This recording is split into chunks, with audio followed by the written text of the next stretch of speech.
Okay. Good morning, and welcome again to everyone that is here and those that are watching us and streaming online to Inland Revenue's second annual financial symposium. Please give yourselves a hand for being here this morning. I want to say thank you, first of all, to all of our partners that are joining us today to make this event a wonderful event that I know is actually going to be today, and the opportunity for new business persons as well as persons that are already in business to get started.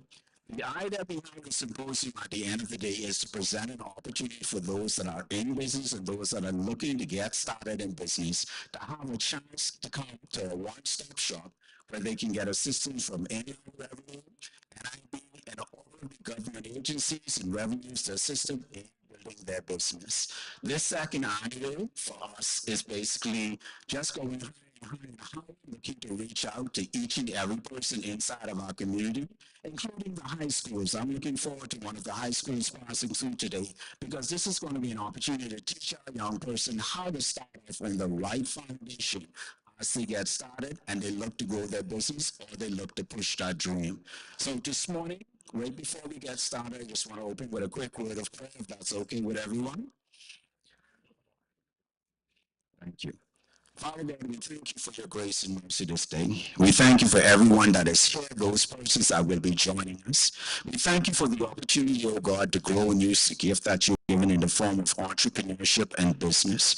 We pray that the information that is shared from each partner, each vendor, oh God, will help each and every person grow individually and collectively, oh God, as a nation. And we ask these things in Jesus' name. And we all say, Amen. So let me just go real quick over how the episodes and the sessions are going to be today. We're going to have just about 3 blocks of sessions today, which is going to be basically about 10-minute sessions with about a 5-minute question and answer period. We're only going to take about 2 to 3 questions because we want to encourage persons to go to the tables for the vendors for those deeper questions that they want at the end of the day that we may not have the opportunity to do. We'll be presenting both from Inland Revenue as well as our different partners that you see here at the end of the day. And we want you who are online as well to take this as an opportunity to learn from the presentators that are actually going to be making their presentations. But I'm encouraging you as well to get in the house. It's nothing like being inside the space at the end of the day to have the opportunity to network at the end of the day. We're looking forward to persons coming through and taking the chance, even if it's not to grow your business, just to have the questions answered that you may need at the end of the day to help your business to grow. Inside here this morning, we have those persons that are going to be providing capital at the end of the day. We have the banks that are inside here, SBDC, CIBC, Fidelity Bank. We have a number of other agencies, the Chamber. We have inside of here as well, and Bahamas Development Bank, as well as we have the media houses to help you to grow your business. Because the idea behind the symposium is to make sure not at the end of the day we collect your taxes. We need you to be successful. That's the reality of it at the end of the day. If you're not successful, we can't be successful. So we want you to take advantage of the opportunity today while the symposium is going on, and the symposium will be going on today and tomorrow from 10 to 4 p.m. We'll have an opportunity to come in, have your questions answered. If you need assistance with NIB, customs, planning. We have a number of other government agencies, including Inland Revenue. Take the opportunity to get the assistance you need. It's not just at the end of the day for business entrepreneurs. If you just have a question you need answered, we encourage you to come through at the end of the day. And please, bring your young persons as well. We have a school that's going to be passing through today. I'm excited and looking forward to that because the idea is to help each and everyone grow at the end of the day. So, we're running a few minutes behind this morning, but we're about to get started this morning. We just want to encourage persons to take the opportunity and time to know this is a year to make your dreams come true by building on the right foundations from the very start. That means getting the right advice on how to deal with your financials, getting the right advice on how to grow your business, getting the right advice to make sure when you're looking for capital, you have the capital available to you. So take advantage of the fact that those persons that provide capital are here so they can advise you on how to make sure set yourself up for capital, and at the end of the day, how to market your business. So we have all the wonderful marketers in place today. ask as many questions as you actually can. For those persons that are online, we advise you at the end of the day, you can drop your questions on our socials and we'll do our best to try to get back to you. But again, I am encouraging persons over the course of the next 2 days. And let me just show it like this because I don't want to be here, so it's free. So let me reiterate that one a couple times. It's free. There's no cost, no charge. At the end of the day, it is a complete free symposium for you to be able to come through at the end of the day, get your questions answered, and be able at the end of the day. And this is our second annual symposium, so we're looking forward to having a greater crowd this year of persons coming through to take advantage of it, especially for those persons who need assistance with growing their business. The idea behind it is, as you start with us on our website, inlandrevenue.finance.gov.bs, by time you leave here today with all of your documents in order, you should be able to have your business license with all of the persons that are here. That is the idea behind it. Now, if there's any issues, we're still here to assist you at the end of the day. But we want to thank everyone that's actually tuning in now as we're getting ready to start for our first presentation. But at the same time, we want to encourage persons to make sure to come through, take the opportunity at the end of the day to make sure you are able to get the help that you need. And this is what we're here for today, us and all of the wonderful partners that we actually have in house today. So give yourselves another hand for me for being here today.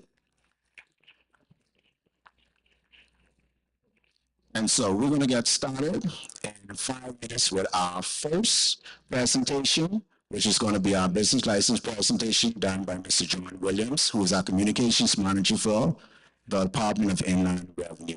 Any quick questions before we get started, though? Excellent. That means we're going to have an exciting day today. So we'll be back in about 5 minutes, and we'll get started with our first presentation.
You said we have questions. Can we make a suggestion? Tell us what we're looking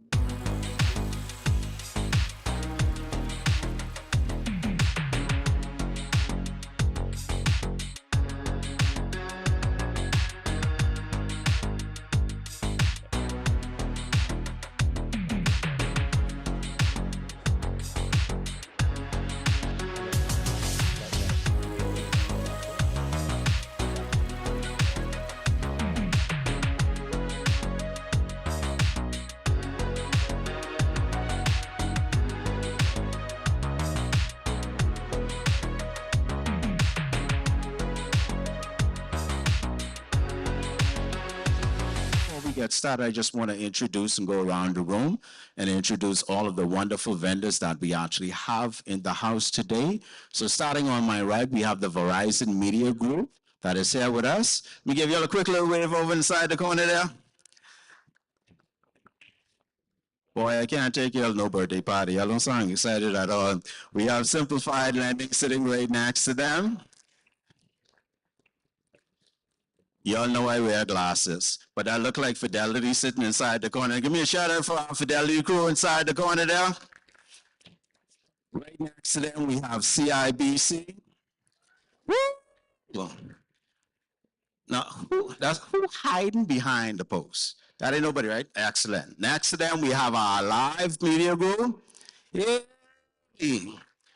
I got a cell phone I need y'all to fix for me. I just say, moving on the side here. Okay, so coming back on this side, we have our consumer. Y'all know I wear glasses at the end of the day. Thank you. Consumer Protection Services. In the front here, we have Bahamas Development Bank. We have the Chamber of Commerce. We have ZNS Broadcasting. Boy, I know what y'all do. Y'all, all our energy just drop up over there. On the side here, we have SBDC. Now, I can't forget all of my people from Inland Revenue on this side of me. A shout out for Inland Revenue. I a little bit biased, I'm sorry. And definitely on the side, I can't forget NIB sitting right next to us at the end of the day. And then, of course, we have our family at Customs, BAIC, BAHFSA, and all of my wonderful friends at Beaches and Parks. Now, I know tomorrow we're going to have one or two more vendors, but today we're going to make it an exciting day for those persons that are here and those persons that are going to be joining us. So I just want to welcome to the podium Mr. John Williams, our communications manager, as he gets ready to present 4 business license. Let's give him a quick hand as he comes up, ladies and gentlemen.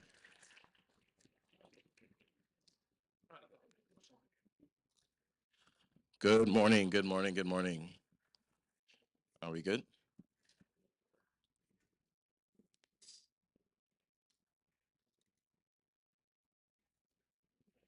All right, guys, how is everybody doing?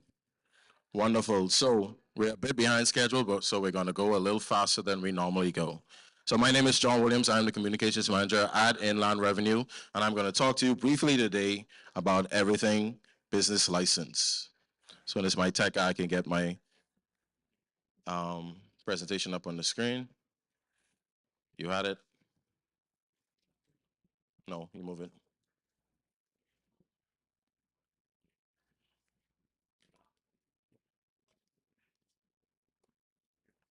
Sorry, guys, as we know, with technology, we always have some glitches going on.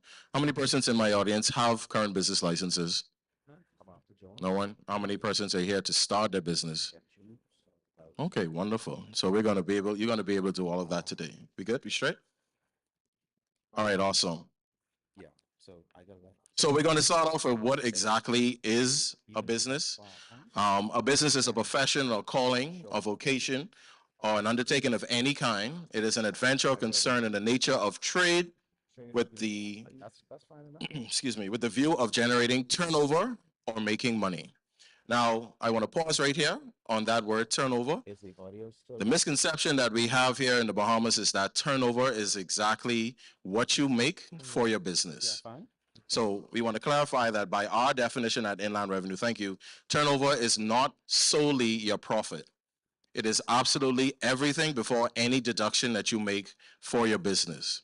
So if you invest $10,000 in your business, if you make $10,000 profit, and then you add another jolt of $10,000 into it, your turnover is 30, not the profit of 10. Everybody understands that, all right? So who needs a business license? All persons conducting business in or from within the Bahamas must be granted a license in accordance with the Business License Act 2023.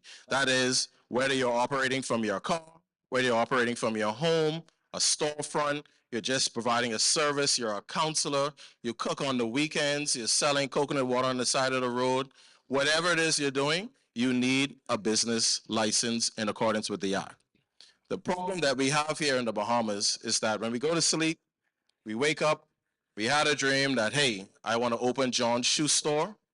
We go to our favorite cousin who's good with uh with their computer. They create a social media page, Instagram page, Facebook page. They have the beautiful flyers. They put it on your car. They send it around on WhatsApp, and they start operating. And they have the view that they are a legal business, and that is in fact false. You must have a business license as long as you're providing a service or a product in the Bahamas. So we have three types of business licenses. We have the annual business license that is granted to applicants who regularly carry on business activity. That's every day. That's your barbershops, your food stores, nail salons, etc. We have the occasional license, and that's granted for a period not exceeding 7 days, and you can only apply for an occasional license 4 times a year. Now that is for your civic events like your car washes, souths, cookouts, etc., regattas, all that sort of thing. They are at a cost of $25. Now, a few years ago, we changed one of the occasional licenses, and it's called the Entertainment Occasional License, and that is at a cost of $750. All right. Entertainment occasional licenses are when you have those events that have an artist, you have big ticket sales, you have 3 bars, you have performances, etc. Anything in that line, you're paying $750. We also have the temporary business license that's granted to foreign individuals or companies, and that is granted for 2 years max, 2 to 3 years, I think it is. An example of that would be a holiday carnival. Everybody with me? Great. Now, there are a few requirements for a new business license. There are 3 main requirements that every business needs to have. That is, 1, your trade name approval. That is what you want your business to be called. That is done online on our site. You give us 3 options in order of preference, and that is to ensure that nobody else has your name or is operating with your name. We would not want 2 companies to be operating with the same name in the country. Of course, we know that would be like having 2 Kanoo groups with the same name operating, and we know where we are at with that. The next thing you would need is an NIB business registration. And the third thing you would need is physical planning approval. Physical planning approval persons always wonder, why do I need it? If I'm operating from home, I'm operating from my car. The reason you need that is because physical planning deals with zoning. So physical planning tells you if you're able to operate a bar or have this restaurant in a residential area, or you're too close to a school, or you're too close to a church. All right, everybody with me? When you're talking about storefronts, now you're involving the Ministry of Works, involving environmental health, you're involving BAHFSA, Royal Bahamas Police Force approval, etc. Other requirements that you will need would be proof of Bahamian citizenship. You may need approval by the Bahamas Investment Authority, a lease or rental agreement, etc. We went through this already. New business licenses are free, folks. They are essentially free. The only thing you're going to pay for a new business license is your trade name. That is assessed at $25 at the end of your business license process. The reason why you're paying for your trade name now is because back in the day, persons used to reserve names and never do anything with it. So when John wants to open John's Chicken Shack, John Chicken Shack is already reserved, and now John, me, cannot open it. So when you reserve it, it's held for a period of 90 days, which gives you a chance to go through the business license process. And at the end, once you are approved and everything is done, you pay the $25, secure the name, secure the license, and that is yours forever. Nobody could take it, no matter who they related to. Let's move on. When you're renewing, there are a few facts that we need you to know about the business license. All business licenses expire on December 31st. Whether you apply for it on December 20th, and Inland Revenue being the fast department that they are, and you get it December 21st, it still expires December 31st. And all licenses that carry on in a year shall on before the 31st day of January be submitted for renewal. If you submit your renewal in the month of January, it will remain valid until March 31st. So yes, we know there are persons in here who have not received their 2026 license, but you submitted for your renewal in January. Please know that your 2025 is still valid until March 31st. All right?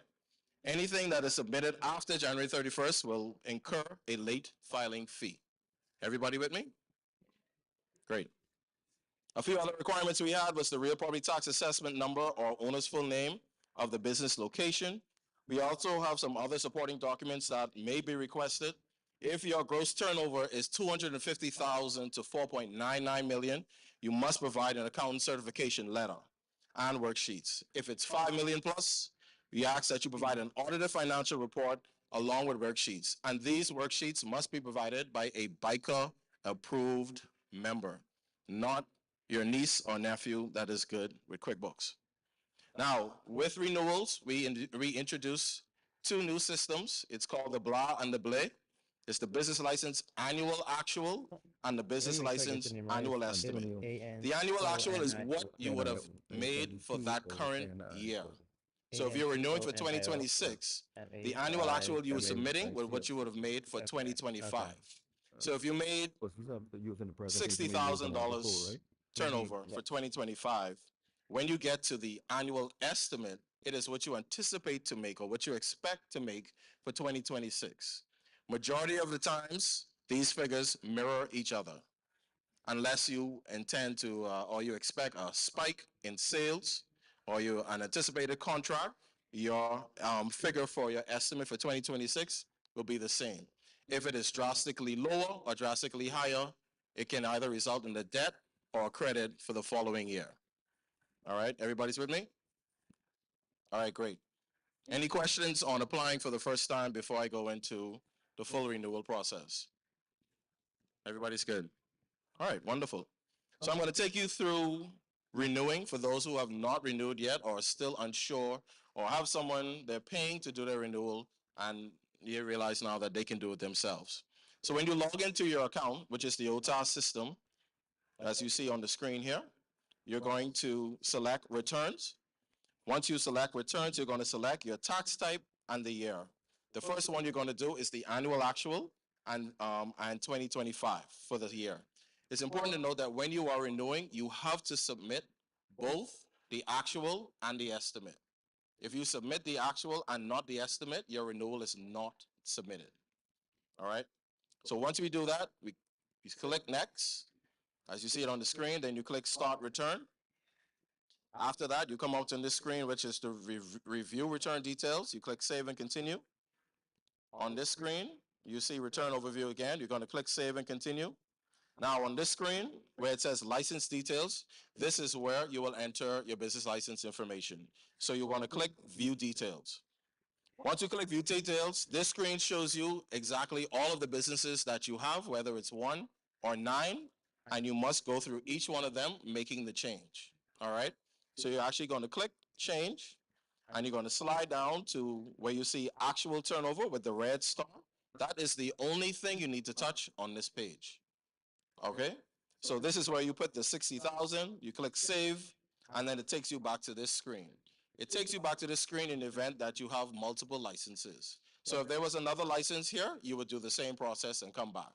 Now, once you're here and you're satisfied, you see where it shows you the actual turnover, you click back, you click save and continue, it shows you for review. Right here, you'll upload any documents that you need to upload. Remember I said that you may need some BAIC documents. Click save and continue. Agree to the terms and the declarations as all persons do, and then click submit return. And now it tells you that your tax return has been received. Now, we're going to do that again for the estimate. Remember I said in order for you to renew, you must submit the actual and the estimate. So we're going to do the same thing. We're going to select the tax type in the year. We're going to click save and continue. Save and continue again. Instead of clicking view details, we're now going to click add details because this is a new year. Now it's going to ask you a question. It's going, would you like to populate this question with the current details from your previous return? And the answer is yes. Load previous details. Then you come back to the same screen where it asks you to change all the information for the businesses. Click change, insert the turnover. Remember I said it mirrors. You click save, do the same process again, click back, then save and continue again. Upload any documents here like your BAIC documents if needed. Agree to the declaration that you will definitely read, and then click submit return. And your tax return has been received. Now your business license has been put in, and you submitted your renewal. All right? Everybody still with me? Now, I want to slide over a little bit to what we call the tax compliance certificate. Many persons in here probably would have heard about it before. So a tax compliance certificate is necessary when doing business with the government of the Bahamas and has been in effect from July 1st. You need your tax compliance certificate if you're getting a contract for the government or even a private agency and they're looking to pay you. The tax compliance certificate tells us that you are compliant with every tax and fee in government. Quite frankly, the government is not going to pay you anything if you owe them. It's that simple. All right. So it's for persons who wish to do business with the government or public body, wish to collect monies for services rendered, wish to register ownership or change ownership of a taxable good, or receive allowances under the provisions of the legislation. So when we're doing the TCC, when you apply for the TCC, there are many agencies that we check. We check BL, business license with us. We check Bahamas Customs, immigrations, and NIB, real property tax, road traffic, and VAT, of course, that reside with us. If you have an issue with NIB, if you have not spoken to them, they will deny your TCC. You have to ensure that you are compliant with Inland Revenue, you're compliant with NIB, you're compliant with absolutely everybody. Please, folks, Inland Revenue does not have access to NIB system. We don't have access to Customs system, nobody else's system. When you are denied, we send you the denial. We tell you the reasons you are denied. So please do not say that Inland Revenue denied you. How to apply? You go to our site, vat.revenue.gov.bs, log in using your username and password. You go to the services tab, you click request tax compliance certificate, click start, fill out the short form, and click submit request. And a TCC case will be generated for you. Now you can receive a TCC for either 30 days, 3 months, or 6 months. It all depends on you if you're on a payment plan or the business nature that you have. And TCCs approximately take about 48 hours. Yes, I see. I soon finish. Now you will have proof that you're compliant with all government taxes and fees. And I think that is it. I was short, right? Very good. Are there any questions on the business license process, applying for the first time, renewing, or the tax compliance certificate? Everybody's good? You sure? Okay, wonderful. So I want to thank you guys for tuning in, and we hope that you take advantage of everybody that's here. And if you know anybody that needs assistance with their business license or real property tax or VAT or anything related to government, please invite them to come over. Thank you. Thank you so much, Mr. Williams. That means I have to let my peanut man know you got to get yourself in order at the end of the day. All right, so we're ready for our next presenter. Y'all didn't sound like you're ready. Me a little bit more energy. Y'all ready for your next presenter? Awesome. So we'll have our next presenter who will be coming from the Liquor License Unit for the Department of Inland Revenue, Mr. Antonio Maycock, and he's going to present on liquor license registration. Please give him a hand as he comes.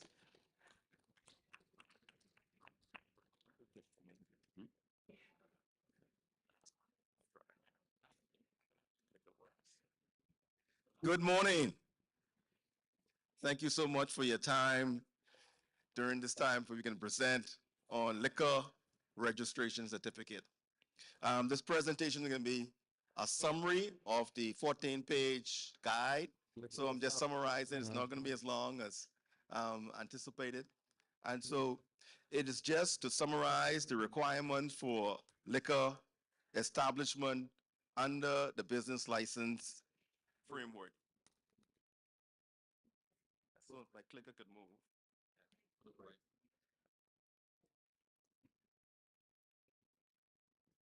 Okay.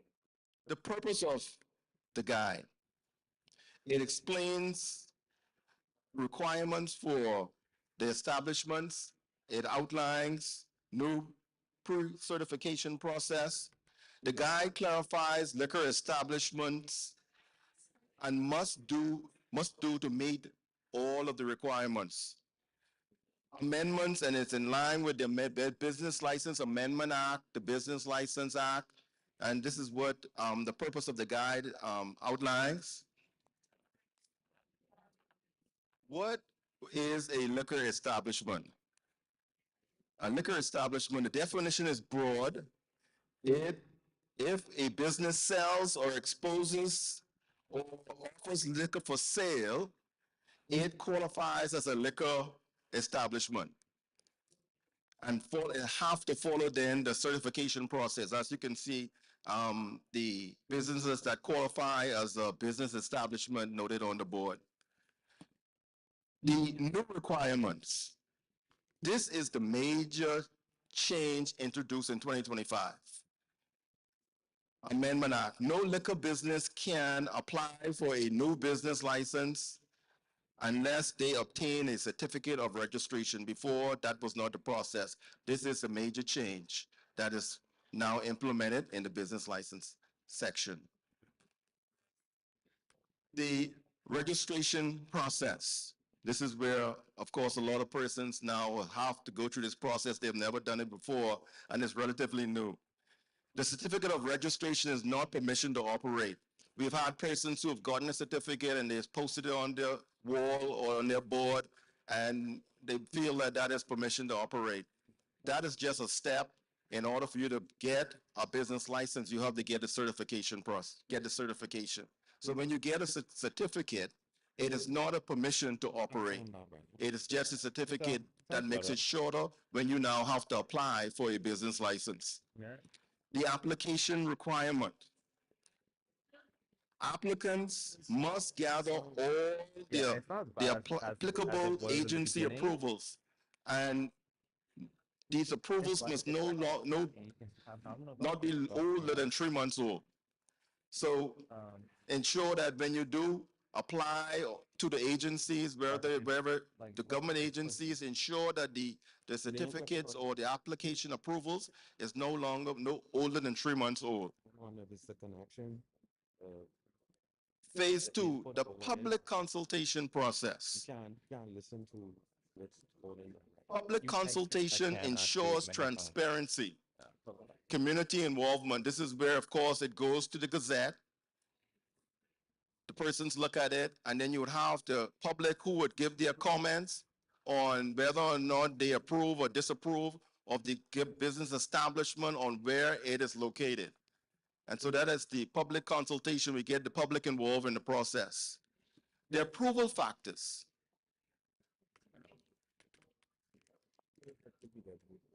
DIR evaluates both the applicant and the premises. I think some of you know there's a 700-foot rule where the business establishment has to be away from certain premises.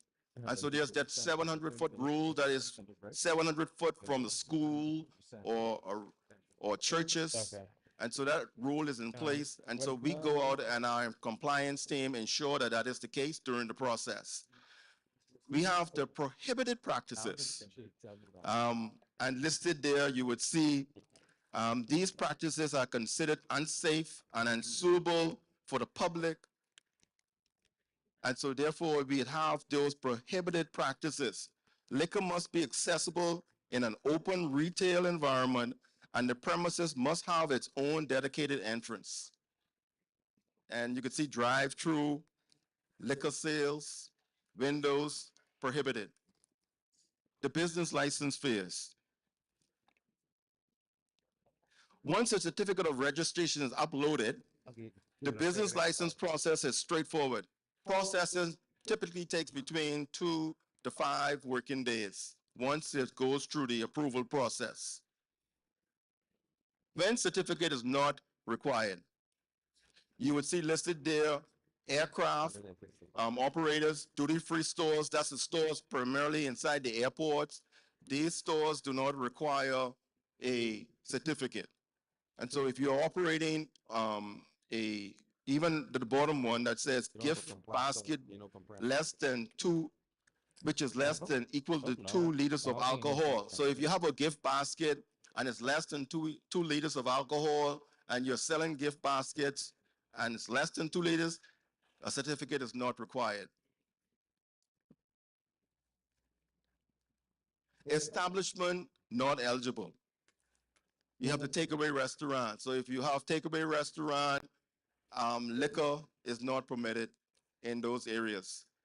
Mobile bars. I know we have had some mobile bars pop up in recent times. Those are not eligible during the new liquor establishment. So you would have the different lists that supermarkets and gas stations, souvenir stores.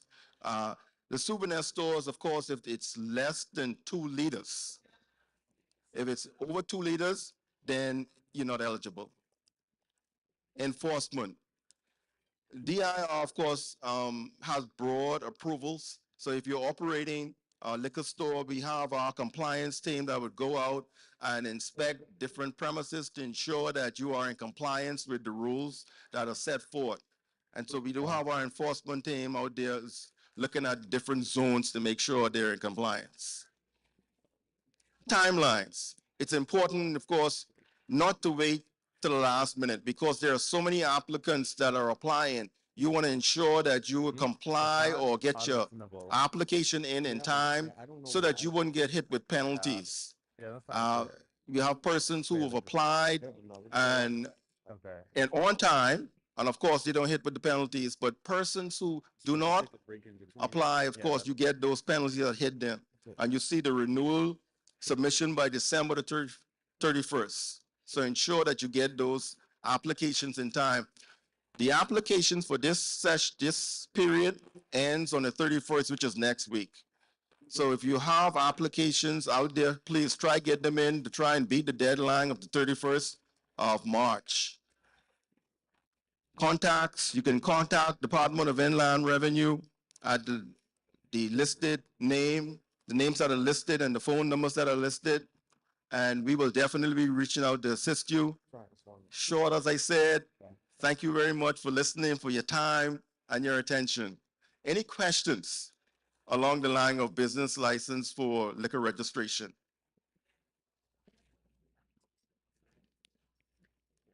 If not, thank you so much.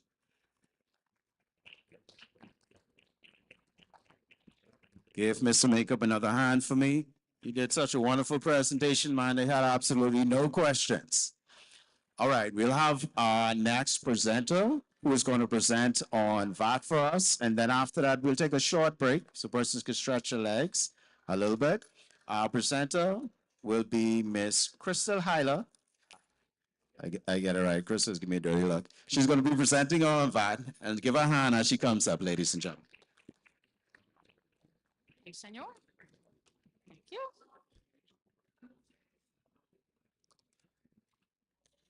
Okay, good morning, everyone. As Mr. Todd has already announced, I'll be presenting on VAT, specifically on filing and compliance.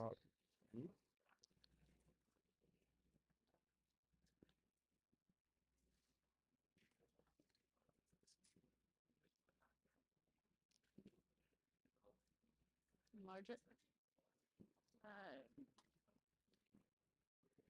Okay, VAT. We good, Brandon? Okay, VAT was introduced on January 2015. It is a consumption-based tax. So basically what that means is VAT is charged where the goods and services are actually consumed. If the goods and services are going outside of the country, VAT isn't charged on it. But if it's consumed here in the Bahamas, VAT is charged. Returns are due on the 21st day after the filing period, except for in the event of large taxpayers. So if you're a VAT registrant, regardless of whether you hit the threshold or not, you should be charging VAT on your goods and services, and you are required to file a return.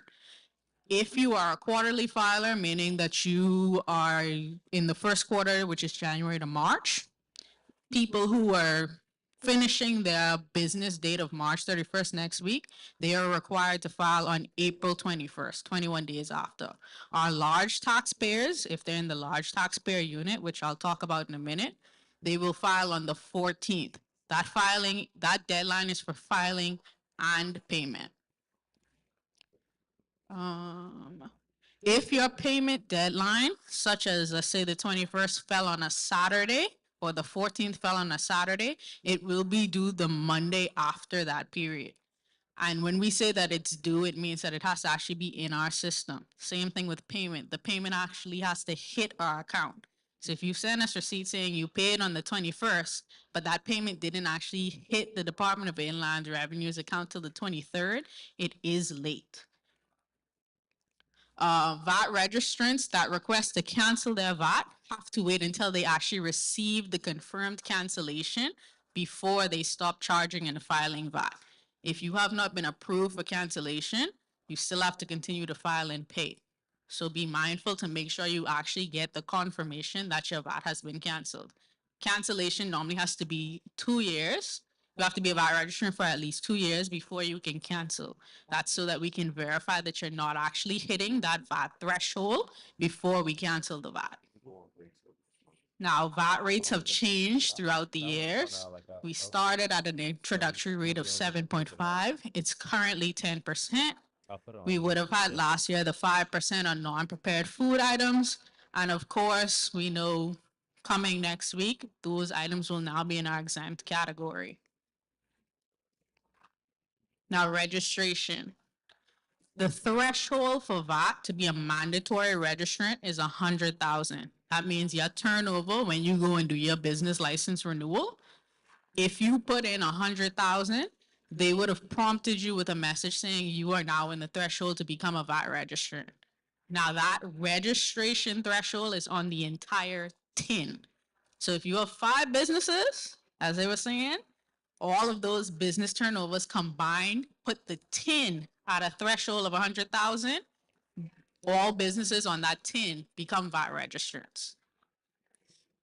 Now, the mandatory registration for promoters, people who are doing any type of event, such as any type of public entertainment event, their threshold is only 50,000, unlike everyone else who's 100,000. Earlier, I mentioned the large taxpayers unit. That's a specific new unit at the department. Those people are normally people who have a turnovers of 5 million or above. We know everyone in here is gonna be trying to get in there because y'all rich. Those persons will get a specific letter that says they have now been approved to enter the large taxpayer unit. They file on the 14th. So they're a little bit different, but the majority of the country files on the 21st.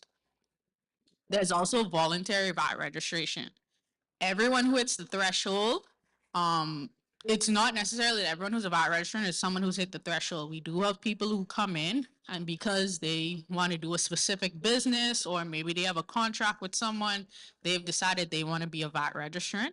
They can volunteer. Again, if you do volunteer, we still have to wait that requirement of 2 years before you can cancel. So we normally tell people if you haven't hit the threshold, we're not going to force you to register. It is your choice, but we'll make it very clear you have the option.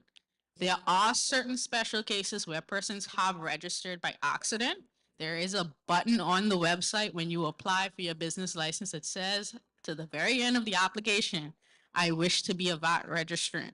If you tick that box, we will make you a registrant at the very beginning when you get your license. Some people have ticked that box and did not mean to tick that box, and they come back, find about $400 in VAT penalties in the system because they have not filed.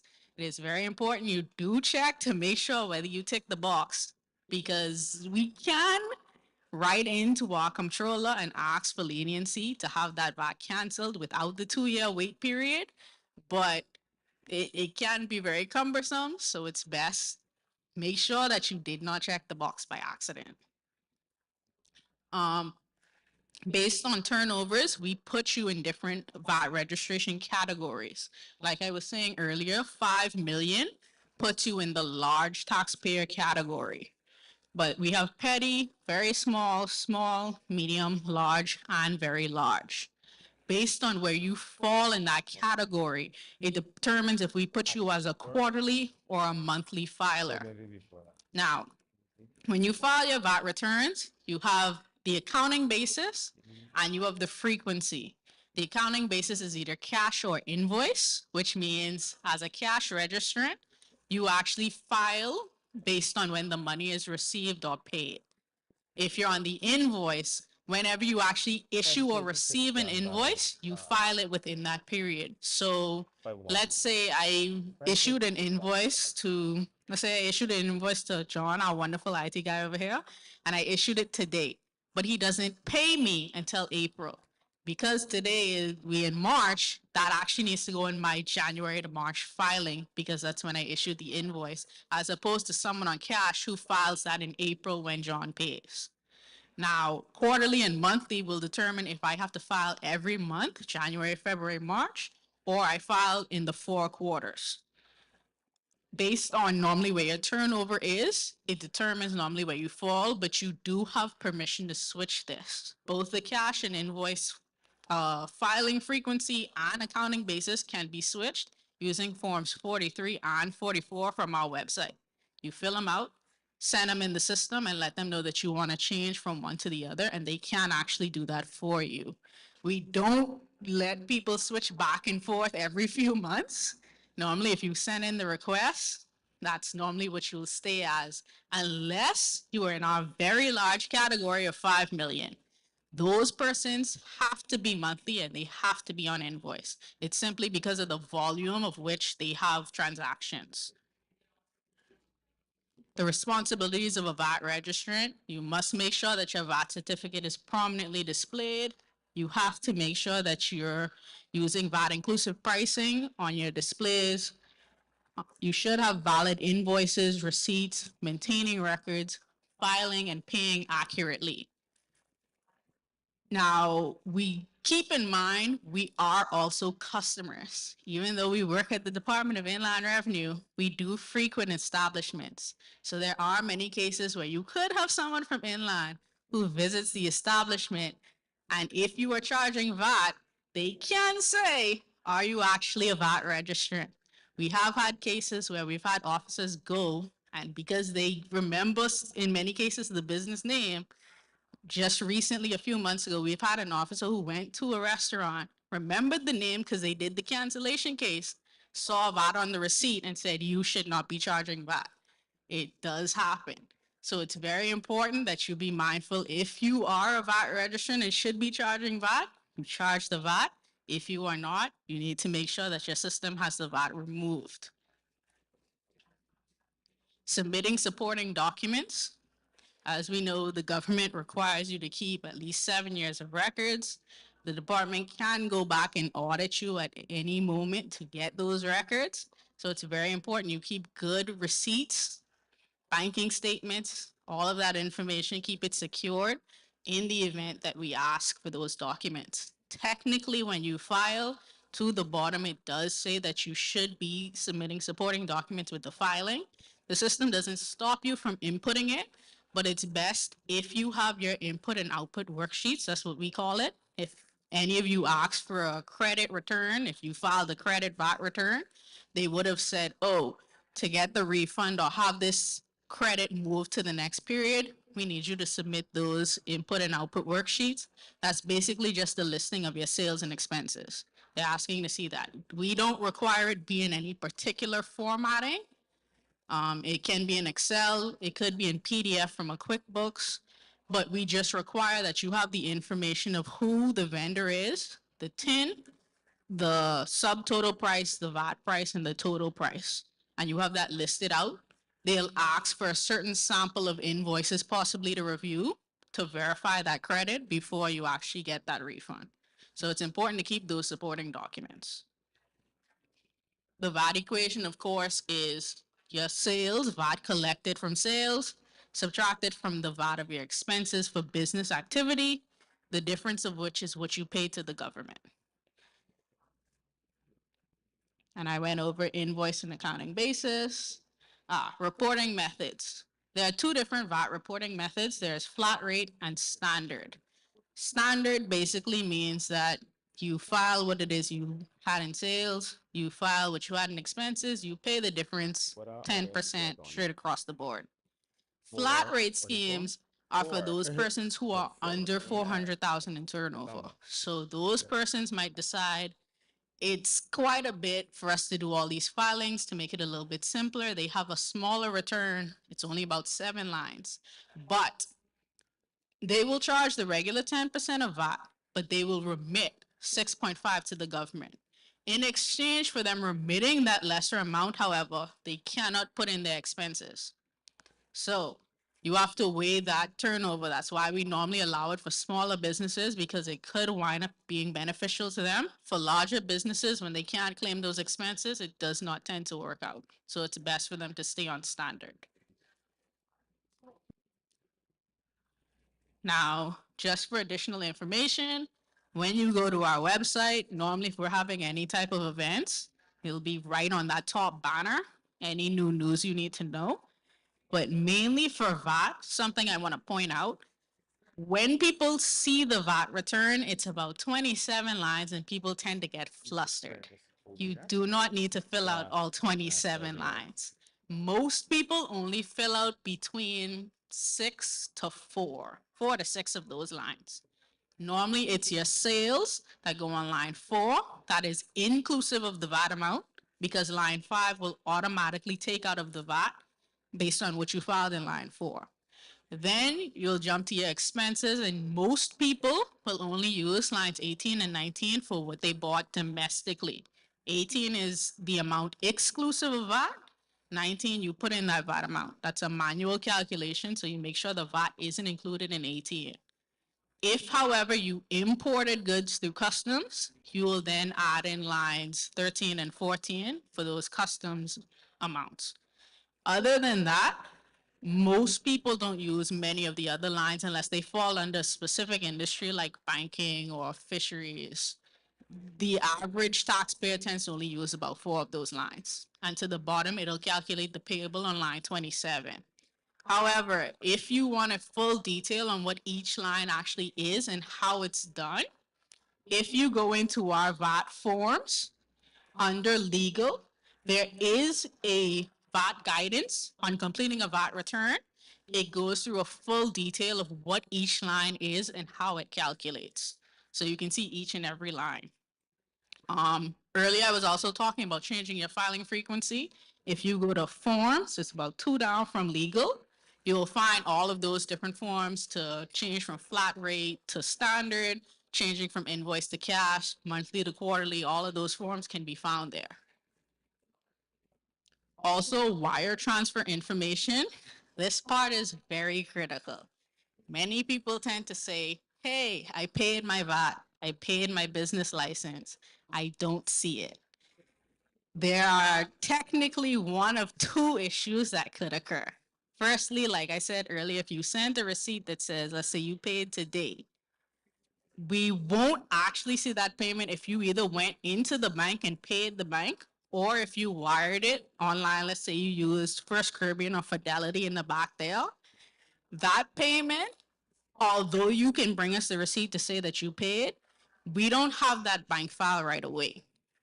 So let's say you went into RBC and you paid them directly at the counter, says I'm paying VAT. It will be on today's bank file because you went into the bank, but that file has to get encrypted by RBC. Takes about 2 days for RBC to send it to us. Takes another few days for us to process it and get it in the system. So we're looking at maybe about 5 days, hoping there was no issues at the bank that delayed us getting that file. If you wired it, again, the same thing could occur, but instead of paying at RBC, maybe there's an extra day of processing for it to go from one bank to the next. If you pay in our portal, it's instantaneous. Whatever date and time that you paid it, we see that receipt right away at that point. That's why we heavily say, try to pay in the portal if you can.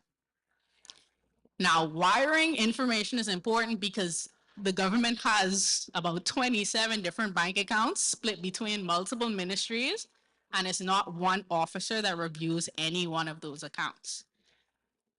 Even inland revenue, we have an account for real property tax, we have an account for business license, we have an account for VAT, we have an account for VAT stamp. Those are reviewed by different officers. So if you paid, let's say you paid the real property tax bank account, but you were trying to pay VAT, you won't see that money instantaneously because now someone in real property tax got it. They're in a completely different building from our VAT section, and they don't know that that payment is there at all. So it's very important. On our website, we actually have under VAT, business license, and real property tax, you can find the wiring information for each account. while it is a bit easier if you paid real property tax for us to get that over to VAT because it's a phone call away and we might know who that officer is. We have had people that have paid customs and said, well, I paid the government. Why can't you apply the account?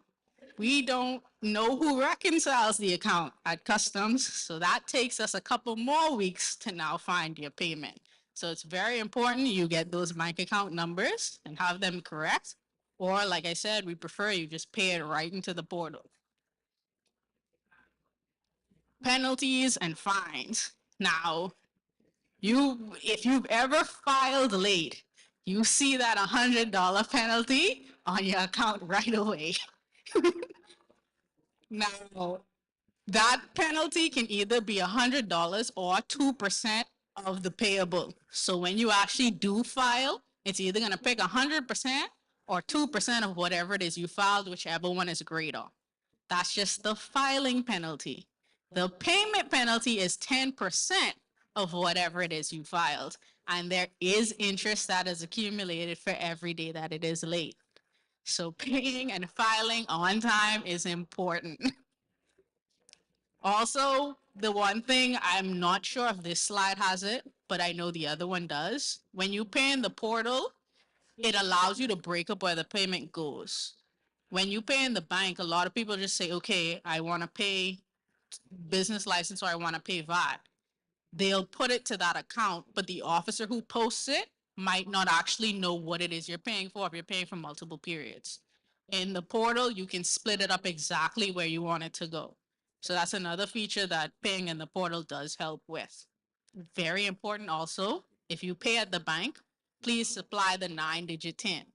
Don't go in, say I'm paying business license and give them the business license number. The TIN number is how we know where to post it. So it's important when you get the receipt, you can actually see in the narrative on the receipt if they got that TIN correct. This is just screenshots of the portal.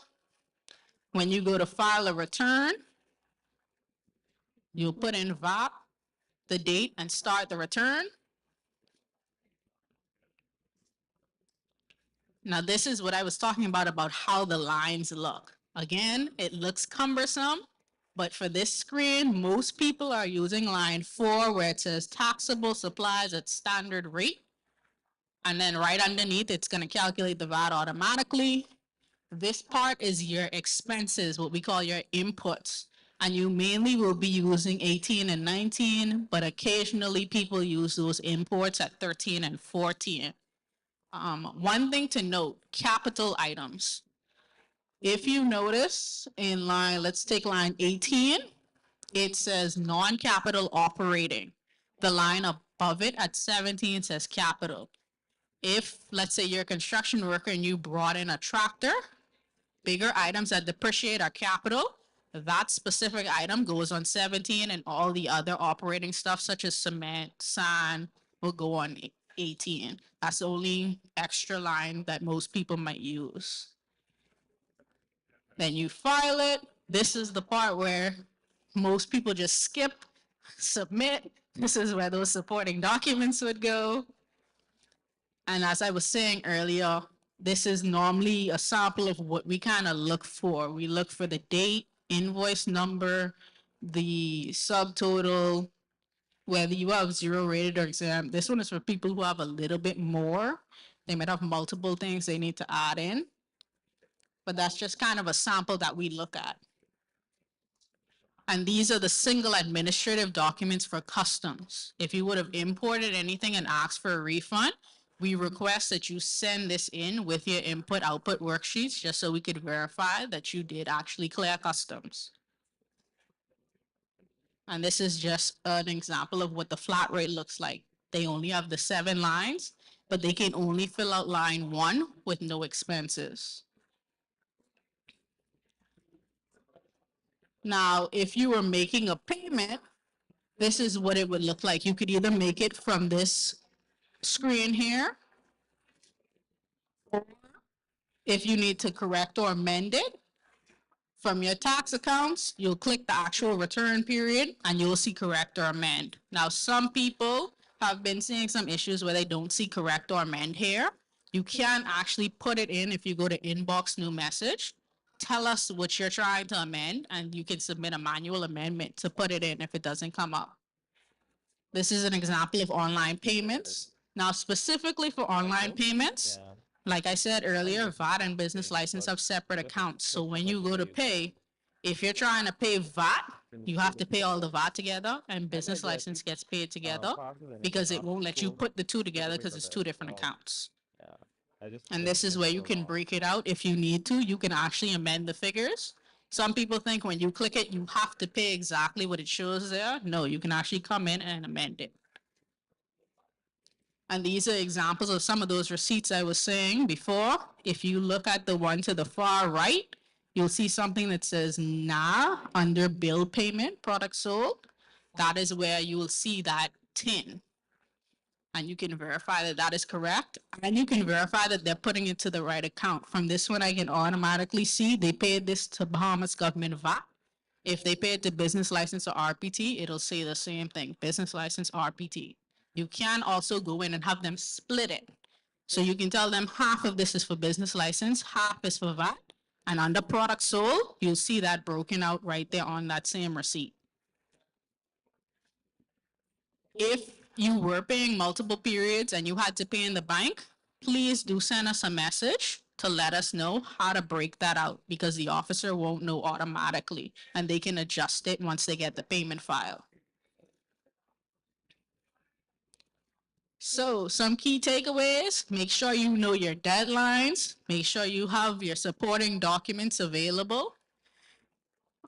Of course, our unprepared foods at 5% starting next week will be in the exempt lines. Make sure to monitor your portal for any notifications. Try to use that portal as much as possible to pay. And you can find all of our guides, regulations, amendments, all that information on the website. It's important you keep up to date with that top banner. Normally our comms team does a great job with updating that. Thank you. Any questions, concerns, comments? All right. Thank you so much for your time. All right, let's give Ms. Hyla a hand again.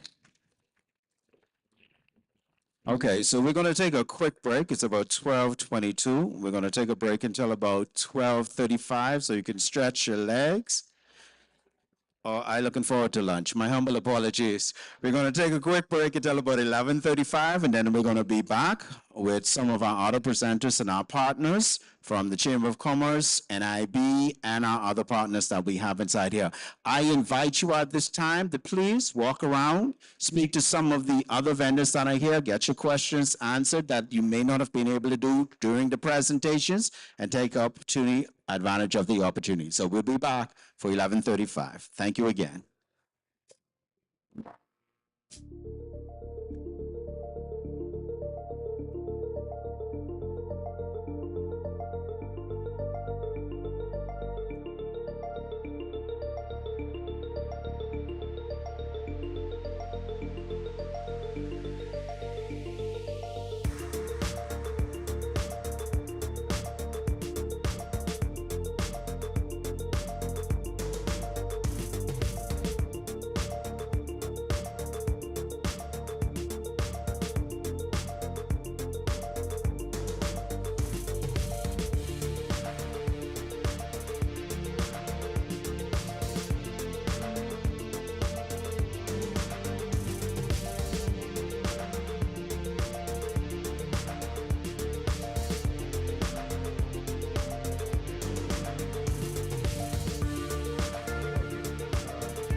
Chamber of Commerce is going to be Dawn Williams.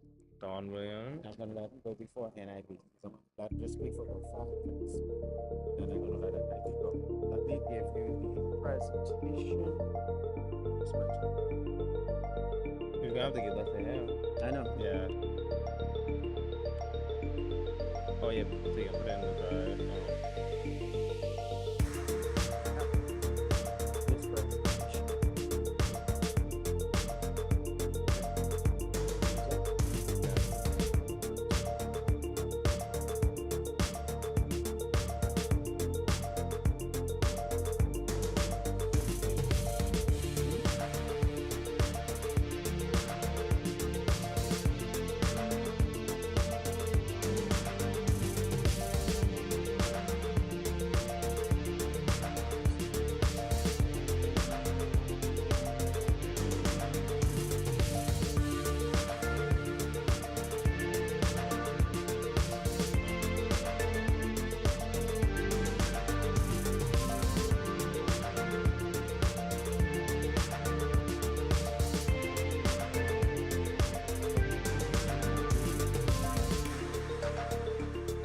So, I think that's the latest. Now,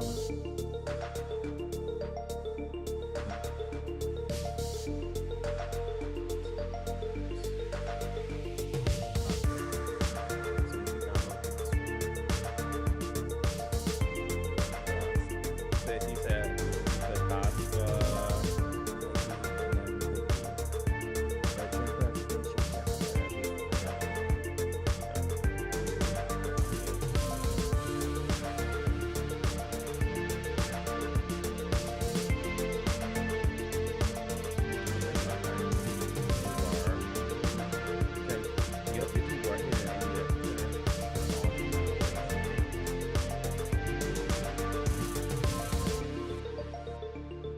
Fidelity.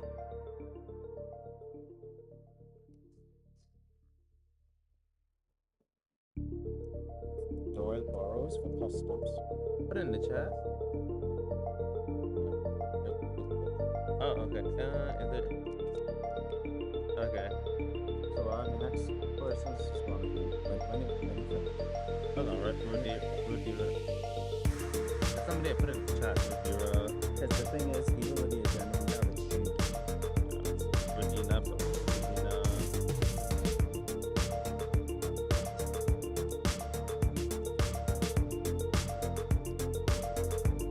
The NIB said. We're going to do Chamber of Commerce. 5 minutes. That'll be NIB.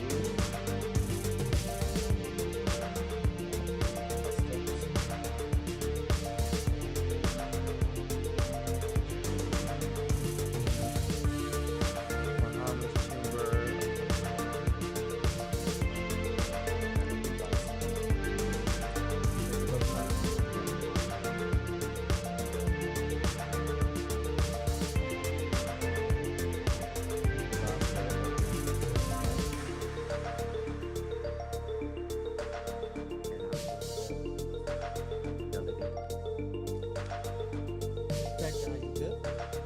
I guess. Let me get the name of the girl.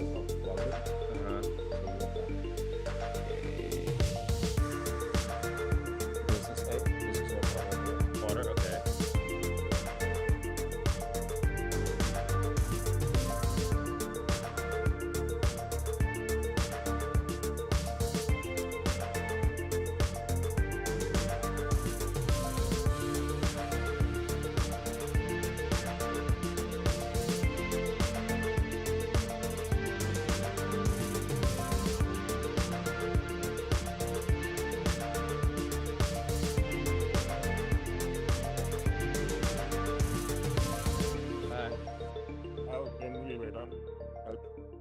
Just bring the laptop to you and you will. That'll be. I'm gonna need your presentation. Can you email it? I can email it to you. Okay. Okay, email it. My email is you wanna get a pen and paper? Yeah.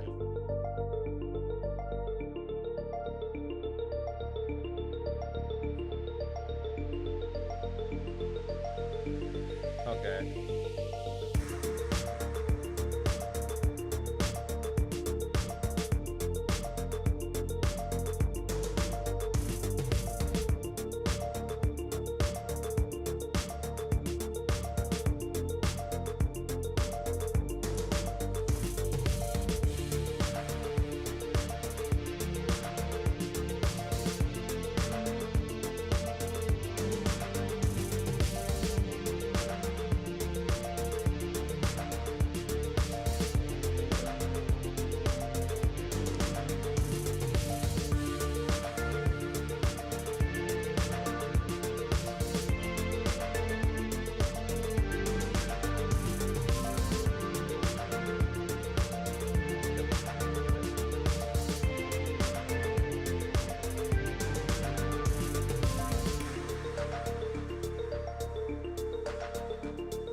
Yeah, I got it.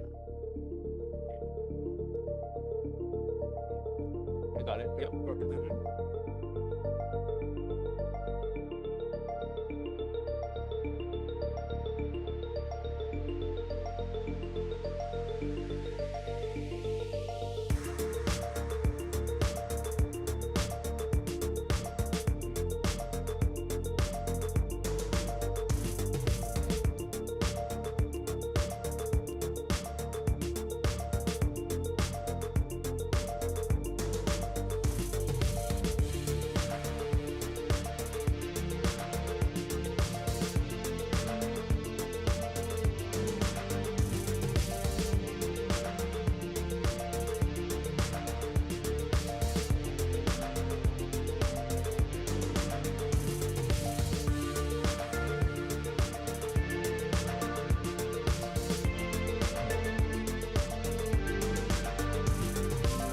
Not yet.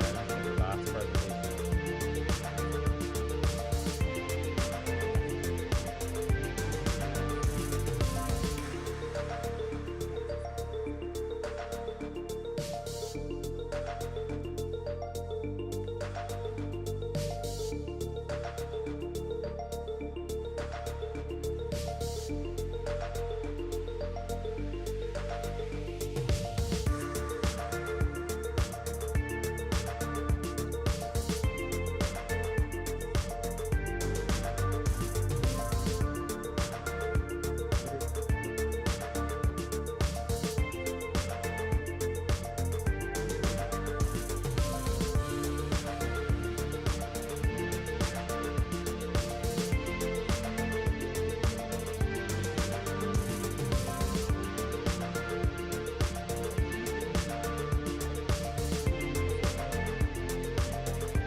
So what I get, fiscal planning is in here. It's not used tonight. Questions?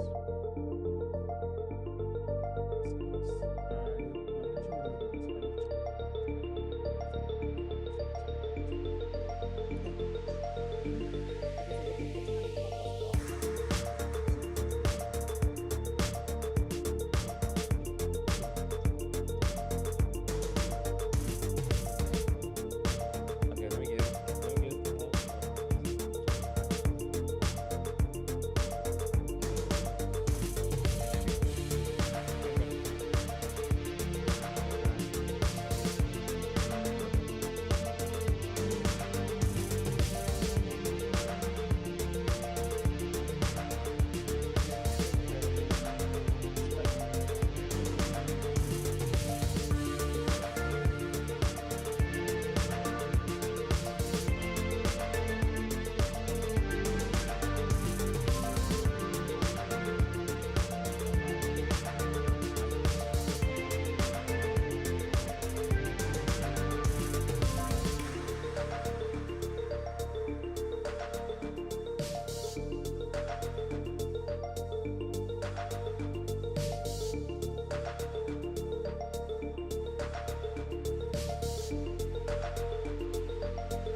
Do you have the personal laptop?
All right, ladies and gentlemen, so we are back with our next session of presentations.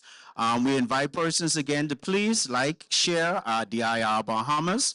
Our next presenter will be from the Chamber of Commerce, Mr. Don Williams, who's going to speak to you a little bit about the Chamber. So please just give him a hand as he comes up. Y'all can do better than that, ladies and gentlemen. A pleasant good morning, everyone. It is great to see all of the different government agencies, the financial institutions, and everyone else in the building. I see Consumer Protection, ZNS, Customs. Is that Beaches and Parks? All right. So my name is Don Williams. I'm the chairman of the Bahamas Chamber of Commerce and Employers Confederation. We are essentially a nonprofit organization that is the umbrella and advocacy for all businesses within the country. So whether you're a member or not, our sole purpose is to advocate not only for good governance and policy, but to ensure that we can foster a vibrant economy so that businesses can grow, the cost of living can go down, and everyone can prosper. So when I look at the expo that's here, the financial symposium that's here today, it reminds me of one that we put on in January, where it allows businesses the opportunity to not only get themselves properly registered and regulated, but seek additional opportunities. So for example, as simple as I referenced the financial institutions. So whether it's CIBC, Fidelity, Simplified Lending, BDB that are here, you now have an opportunity to sit down one-on-one. You don't have to fill out a form, send an email, but you can see someone in person and understand what are the requirements. You even have SPDC here. So whether it is a loan or grant program, they do certain mentorships as well. The Chamber of Commerce has agreements or partnerships with so many of these agencies that allows you the opportunity to, once again, seek opportunity to seek how you can get your goods, your products out there, find out what's happening in the industry, in your industry in particular. And as such, you can now benefit. In some cases, most people don't understand that when you come to symposiums like this, there is an opportunity for you to actually meet new customers. Business to business is sometimes some of the best ways to expand your business, not just with the day-to-day customer. All right. I know time is short. So do we have any questions? You two ladies. No? Okay. So I'm going to take this opportunity now to encourage everyone to please take an opportunity, walk around, even the government agencies, agency to agency, What's the name? because this is what it's all about. And at the same time, it is my absolute pleasure, because I know time is short again, to introduce the National Insurance Board as they come to speak to us on the various services that are offered. I got a message to tell you all the stuff. Thank you. Good morning. I know, I can hear it.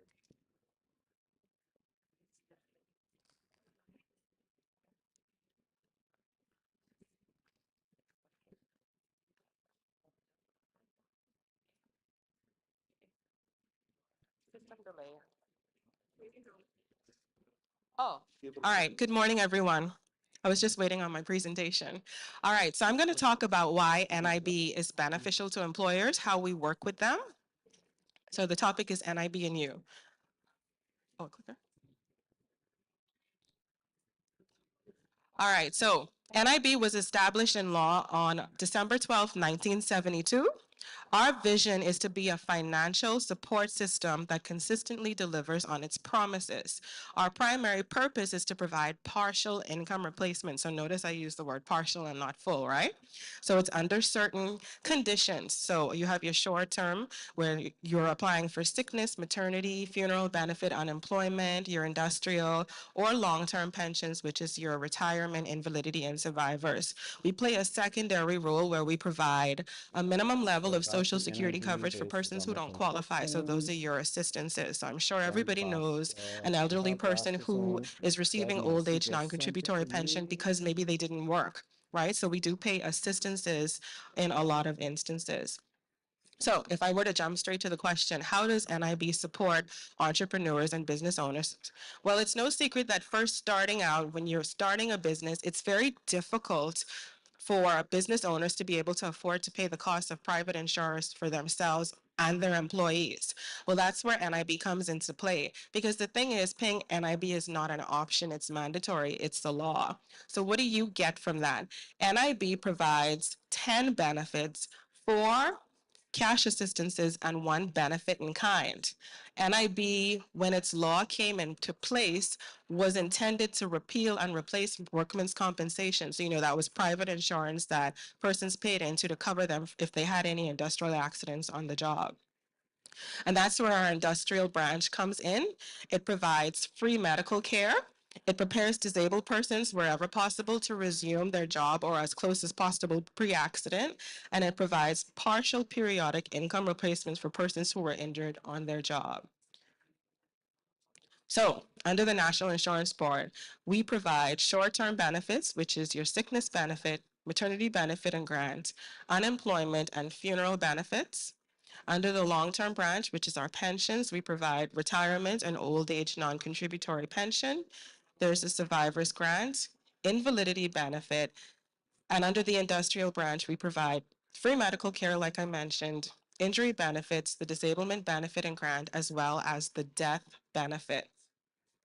Just to give you a snapshot of how NIB works, we take in a portion of one's income, which is contributions. Those are paid monthly into NIB. We invest a portion of those, the income, into things like government registered stock, treasury bills, and that allows us to pay the benefits and assistance that we have to pay monthly. All persons who are gainfully employed in the Commonwealth of the Bahamas have to contribute. So it doesn't matter whether a person is a permanent employee, part-time, temporary, self-employed, or even someone who's receiving retirement benefit and goes back to work, their employer pays 2% on their behalf. I mentioned already paying NIB is not optional. It is the law. It is important to pay contributions and remain up to date because a single contribution can make all the difference between qualifying for a benefit and not. One of the things that NIB recently introduced that is of benefit to employers and business owners is our interest awareness waiver program. It is a limited time program, so it ends March 31st of this year. What it does is it will waive up to 75% of interest on backload contributions for qualified employers. The purpose of it is to encourage business compliance. It is to protect the fund, of course. It is to support the recovery of businesses in storm-hit islands, namely Dorian. It improves the ease of doing business, and it protects employees' contributions and the benefits that they are entitled to. Who can apply? You must be registered with NIB and in arrears. You also have to commit to paying your arrears in full, either via a lump sum payment or an approved NIB installment plan. Now, let's look at how much can be waived. If you are from one of those storm-hit islands, i.e. Grand Bahama or Abaco, you can have up to 75% of your interest waived.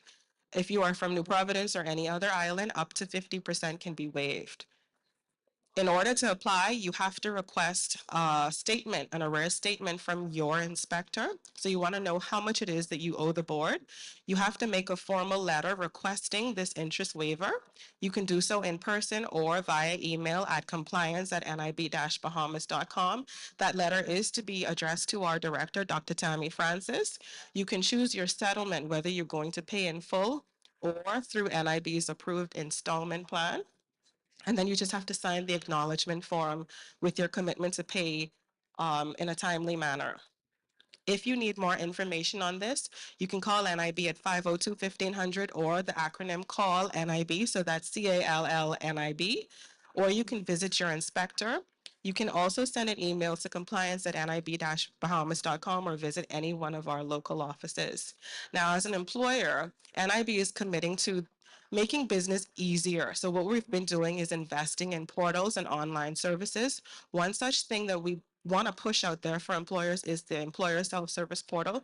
There really is no need to stand online to pay contributions. Through this portal, you can upload your employee records. You can make payment via debit or credit card, Visa or MasterCard. You can add employees when you get new employees, remove them when they leave. The beauty of it is it could duplicate previous months. So if there's a previous month that has the information, you just duplicate that, and it's in real time. So you don't have to wait for somebody to post those records or a cashier to make that payment. The C10 Easy Submit and Pay mobile app does the same thing. This one is actually designed for smaller employers and self-employed persons. So employers with 10 or fewer employees, it's on your phone. It's available via the Android and the Apple Store. So you can download that. It's very easy. It works just the same as the employer self-service portal. And this is our contact information. I'm very pleased to say we're available on all social media handles. So that's Facebook, Instagram, TikTok, YouTube, our website, nib-bahamas.com. We also have a website, nibrateIncrease.com, and you can get us on telephone as well. So that's call NIB or 502-1500. Any questions? No, we're good?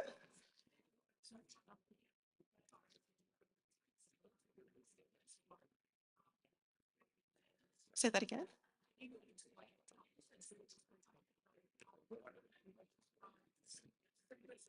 Go.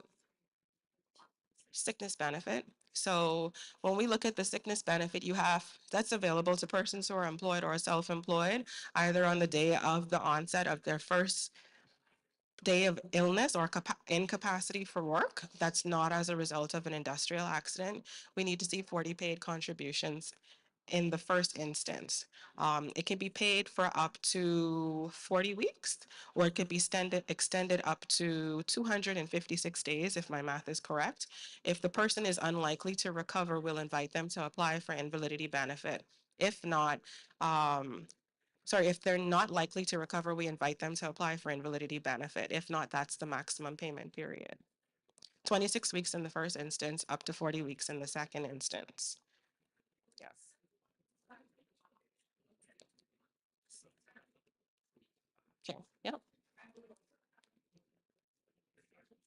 So if you went to nib-bahamas.com, it's also on the website. We should have someone here from our ESS team who can show you how to sign up for that as well. You have to already be registered with the RSS, Registrant Self-Service Portal, in order to use it. But other than that, it's pretty easy. Yeah. Any other questions? Assistance? No, there are 4 types of assistances. So we offer old age non-contributory pension for people who don't qualify for retirement benefit. There is a sickness assistance. There is invalidity assistance as well as survivor's assistance. And in the case of all assistances, we will look to see if you qualify for that because you didn't make the qualifying contributions in order to get the benefit. But in order to get an assistance, there's a test of means. So there's a social report that has to be done. We want to know your income, the properties you own, we get pretty invasive with the report because it's essentially free money you're asking us for. And we want to make sure you're needy in order to get any of those assistances.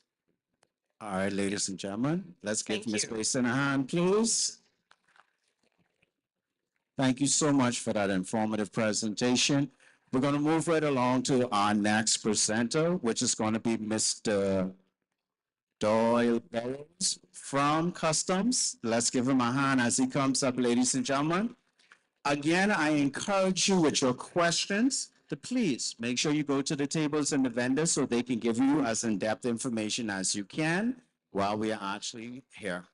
So let's just give Mr. Burrows a quick hand as he comes up for Customs. Because I know I got some shopping and some shipping days that I need some assistance with at the end of the day too. Good afternoon, everybody. Morning, sorry. Okay. Our job here today is to talk just a little about the import process when you begin a business. So the Bahamas Customs Department is responsible for collecting duty, taxes, and other fees on behalf of the Customs Department and various different government agencies, in particular VAT, etc. To do this, we have 2 systems. We have what we call the Exempt app, which is used for accompanied baggage, and we have the Click to Clear. Click to Clear was established in 2018, and the purpose of Click to Clear is for the processing of cargo. So anything that is shipped via sea or air and unaccompanied that is considered cargo and is manifested, that is processed through Click to Clear. And in order for a company to process those declarations through Click to Clear, they must be registered. So every company should be registered. That's the first step. For registration, a company is required to have a valid business license. We need a contact person for that company, and we need a government issued ID for that contact person.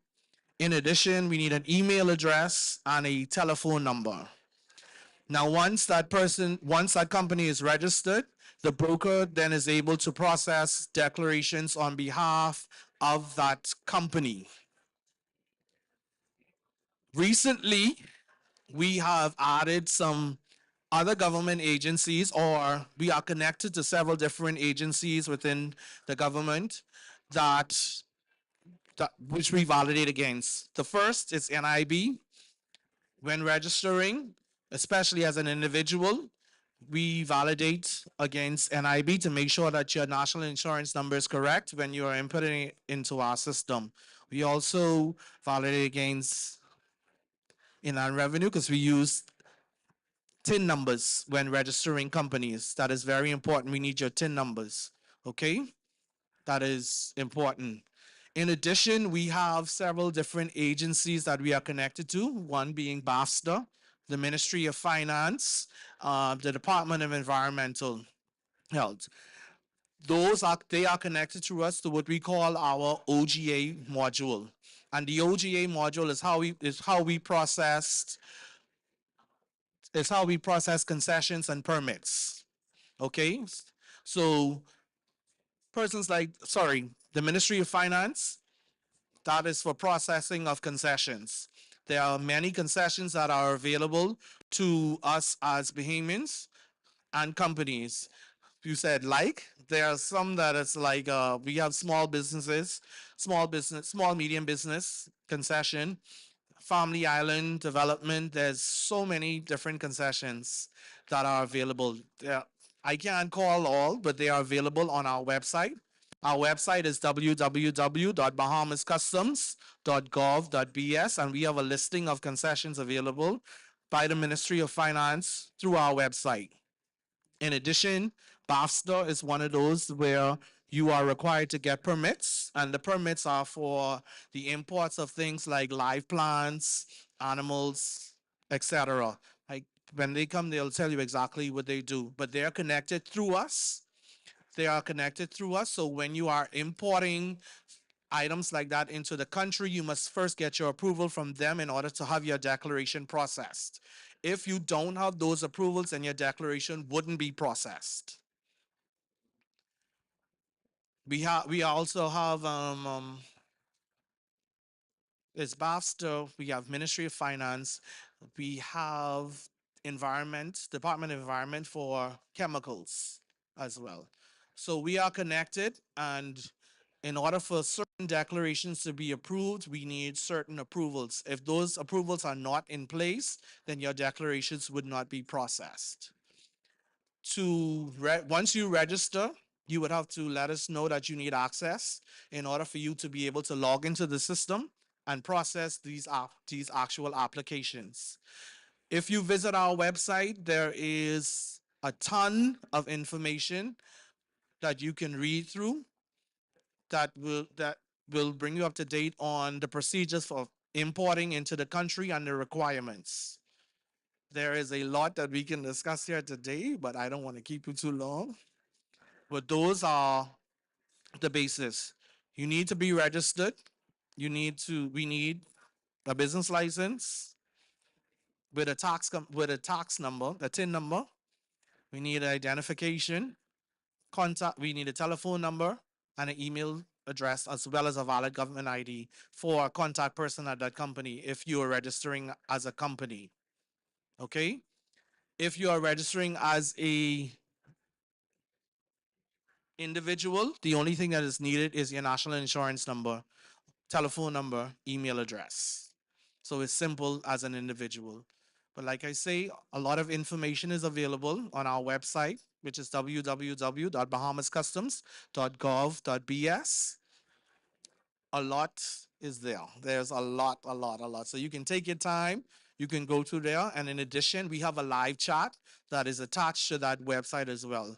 Someone is there to respond to you. So you can go in the live chat if you have additional questions, and we are able to respond to you as soon as possible. Are there any questions? We good? Okay, so thank you for paying attention, and this is what I have today for you from Bahamas Customs. If any questions, you can visit us at the table. Thank you. Please give Mr. Burris a hand again. Y'all could do better than that. Y'all need to clap like I got a 100-inch TV. I need him to pretend it's 50 inches. I'm only kidding with that. Y'all can put me on record for that. So, are y'all enjoying yourselves today? Are y'all getting your goodie bags today? Awesome. So we have our next presentation, which is going to be coming from BAHFSA, and it's going to be done by Dr. Patricia Johnson. Please, let's give her a hand as she comes up.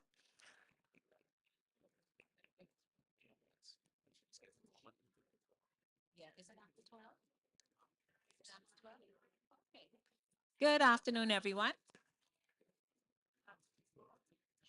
How's everyone today? Good?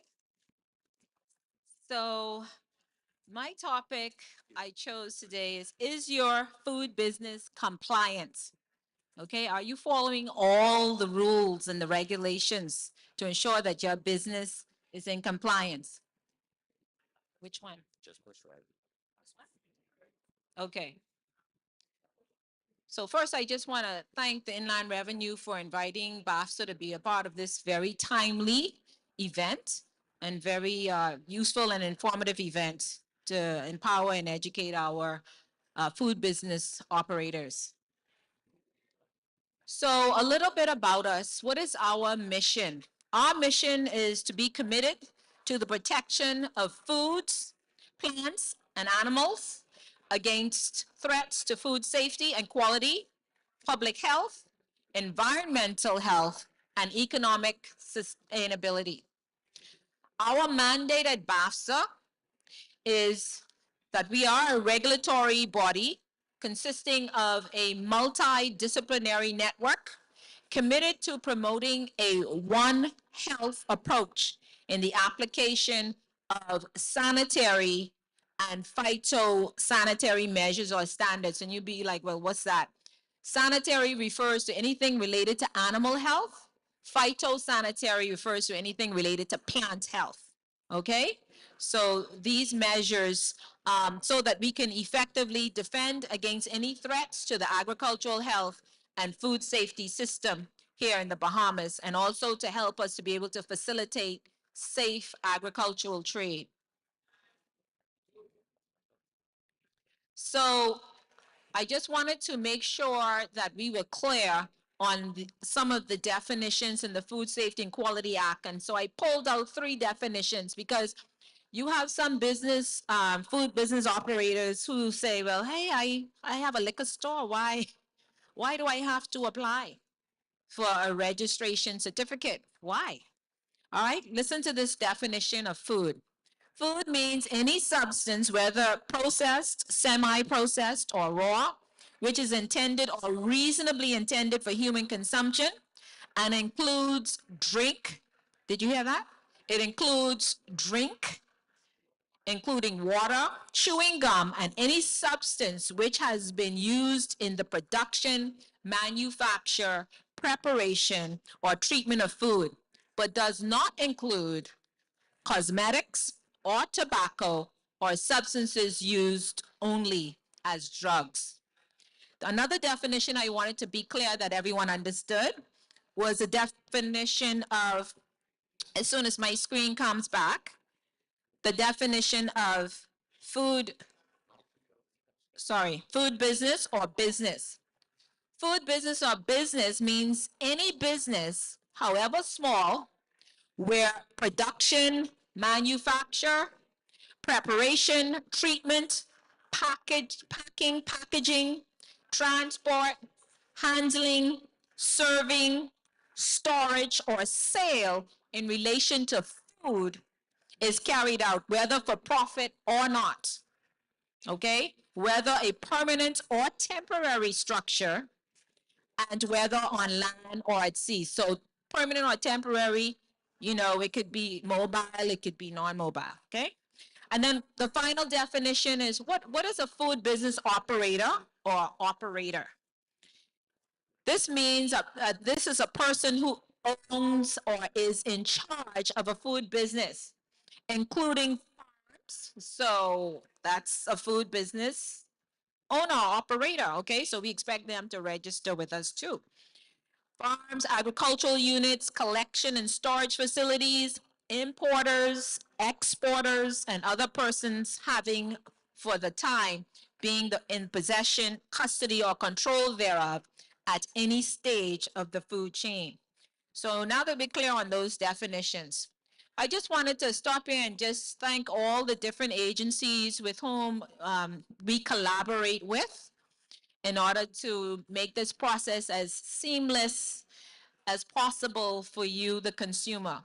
So of course, the Department of the Department of Inland Revenue. We work closely also with the Royal Bahamas Police Force. They have a business license and inspection section. Okay, and so when those persons come to them, they will send them to us to get registered. We also work with the Ministry of Works, the Department of Physical Planning. We liaise with them. Also Bahamas public parks and public beaches. I got it. There's the table right over there.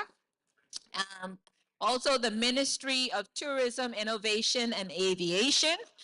We work closely with them, especially at the Kanoo Beach site, which they manage with all the different food vendors there. We go and we help with the inspection and what have you, helping them to regulate their customers. We also work with you, the consumer. Okay, so you're our biggest stakeholders. Also, academia. We also work with academia. We've done some stuff with the University of the Bahamas. They've done some studies for us. We also work with the Ministry of Health and Wellness, specifically the surveillance unit. So whenever you hear a food recall or there's a foodborne illness like a conch illness or something, we work with them. We have a little, we call it the Outbreak Task Force chat group. So we get together and we share information. BAHFSA writes a public notice. Everyone agrees to the contents to make sure it's correct. And so we liaise, okay? And so that's how we work together. Also, we also work with Department of Environmental Health Services. Department of Environmental Health Services actually would have been a part of the inspectorate, the inspection process before BAHFSA came along, but now BAHFSA is doing that. But Department of Environmental Services has many other services they provide, okay, that are environmental in nature. So we also work with the Bahamas Bureau of Standards and Quality. We recently had a workshop with them where we moved to have some standards adopted.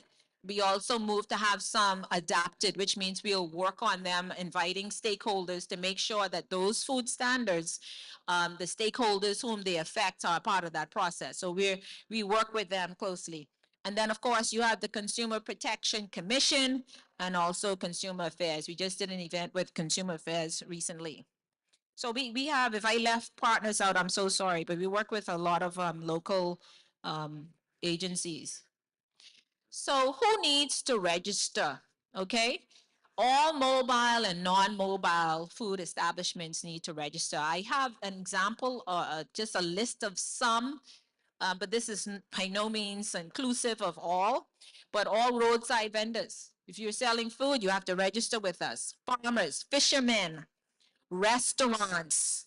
Okay, whether you're the five-star restaurant or whether or not you're a small, McDonald's or even smaller one. Okay, wholesale and retail stores, liquor stores, food stores, you name it. They once food is being sold in that establishment, they have to register.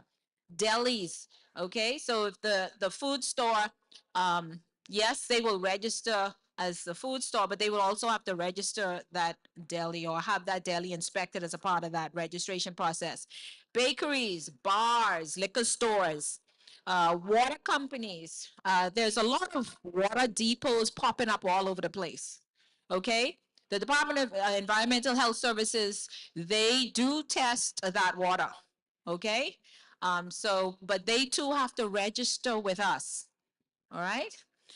Then you have home-based businesses, chefs or people who just prepare food at home, and you transfer that food someplace. We need to make sure that your home has the minimum acceptable standards of hygiene and sanitation to be able to prepare food that is going to be consumed by the public, because our goal is to ensure that persons are not made to become ill. Okay. And then, of course, takeaways, cafeteria operators at these schools and different places. We were at a workshop the other day, and one of the persons there from the Defense Force, they prepare food at their base or what have you. So we told them, yeah, it's a government agency, but we still have to come and inspect you. They may not have to register, but we still have to come and inspect them. Even at the prisons, we have to inspect it. Even the prisoners everybody deserves safe food. Everybody, that's a right. Okay. The airport and mall kiosks. You see all these kiosks popping up at Marathon Mall and what have you? They have to register. A couple of them have me thinking, but anyway, we'll deal with that in time. Importers and exporters as well, and many more. There are many other groups. So the registration process, I'm not going to go through the sheet we have over at the BAHFSA table over there. We have a sheet called 10 steps to register your business. But essentially what happens is you go to the BAHFSA website, then you would click on services, and then you will see e-inspections. At the e-inspections, there's 5 different boxes. You can click on the 10 steps and read over that first, or you can go straight to the e-inspection portal, and that'll take you where you need to go so that you can register. You have to upload your documents. Now, the documents we're looking for activity. Okay, we have a rodent infestation problem on New Providence. Okay, and so whether you're on New Providence or you are on any of the family islands, the treatment remains the same. We have a lot of family island business owners who are registering, and they are required to have that as well. You also have to upload a waste management contract. We want to ensure that you have someone picking up your garbage, because you know what happens sometimes? People put that garbage in their car and they dump it on somebody's property down the road, because they don't want to take it to the dump and they don't have a service. Someone did it to you? Yeah, you need to take a picture of the license plate and report that to the police now, not us. Um, all right, but yeah, so those documents are very important, because the more, if you get a regular treatment for pest activity and you remove your garbage as often as it should be, then you will not have a problem around your business. All right, because those rodents, they carry many diseases.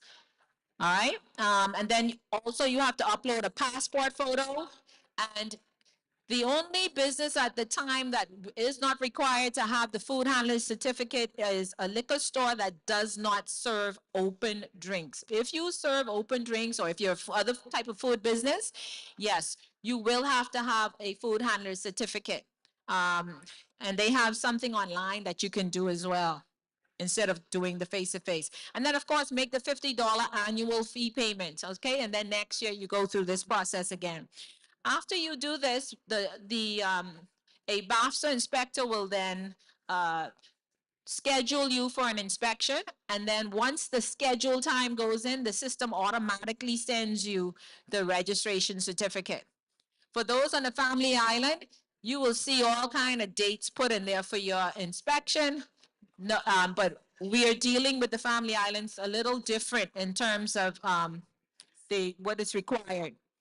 And then, of course, once you have the registration certificate, you go to Inland Revenue and get your business license. In Section 26 of the Food Safety and Quality Act, subsection 6, you will see in there where it states that in order for you to apply for a business license, you must make application for a certificate of registration.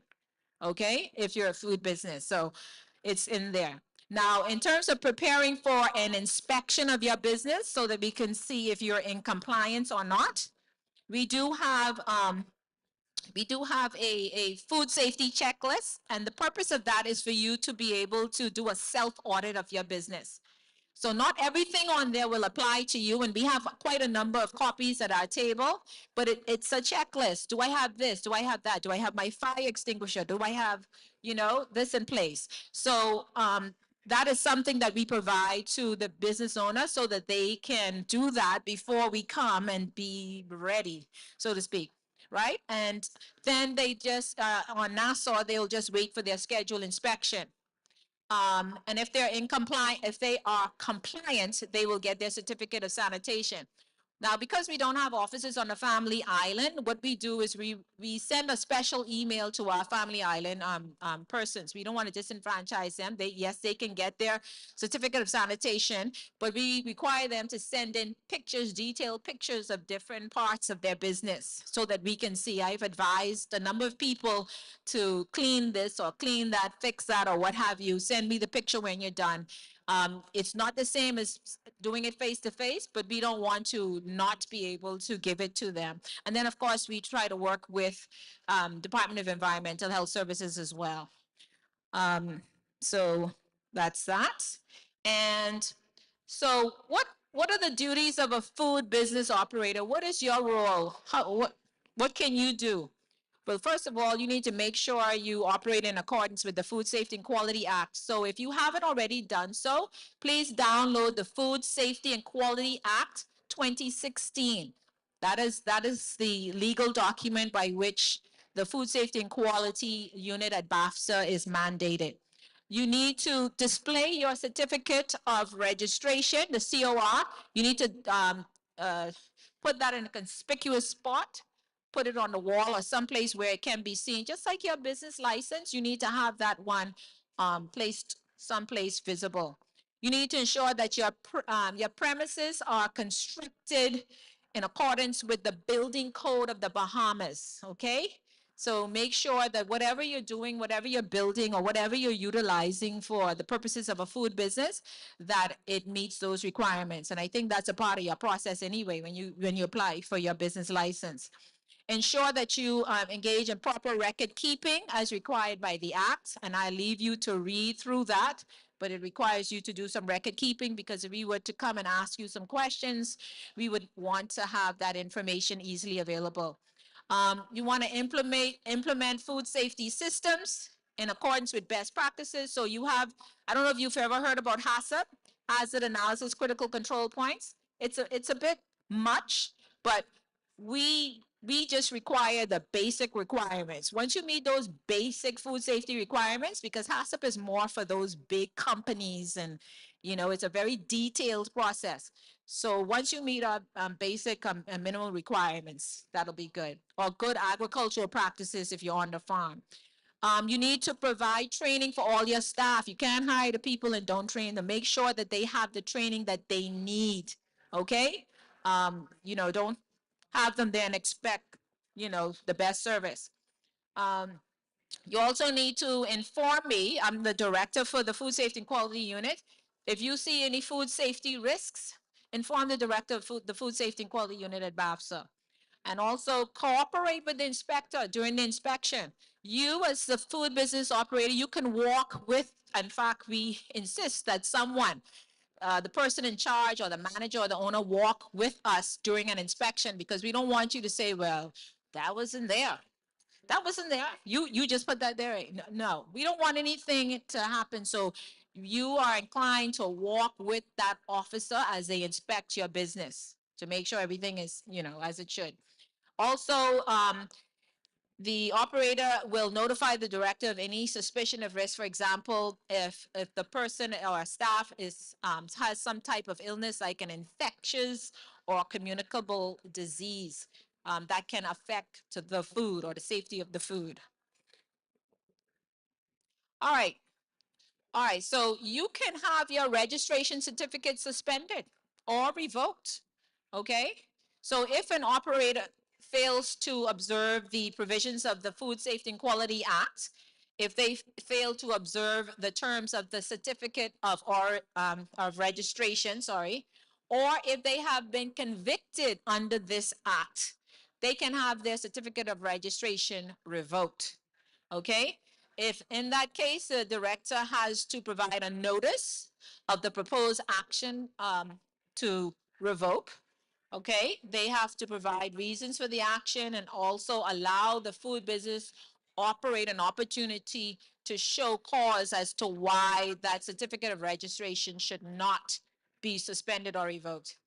Okay, so subsequent to the suspension or revocation, the food business operator, if it is revoked, the food business operator must cease all operations until further notice.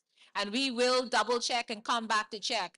There was an instance where a business was closed and we checked back at 5 o'clock and they were opened. And of course, the notice, the closure notice, which was on their door, they had already torn it and put it in the garbage and they were asked to put it back on the door and they were shut down. And of course, and the police had to be involved and it just sort of went downhill from there. But once we give you a closure notice or we give you an improvement notice or what have you, we will work with you, but you can't break the law because really we should have fined them lots of money. We have fines that go up to $75,000, which they were eligible for. But we know we're new. This process is new and everything, so we're willing to work with food business operators. Okay.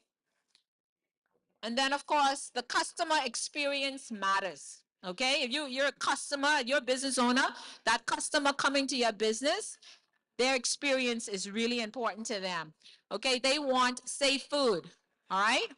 They want consistent quality. They want good customer service.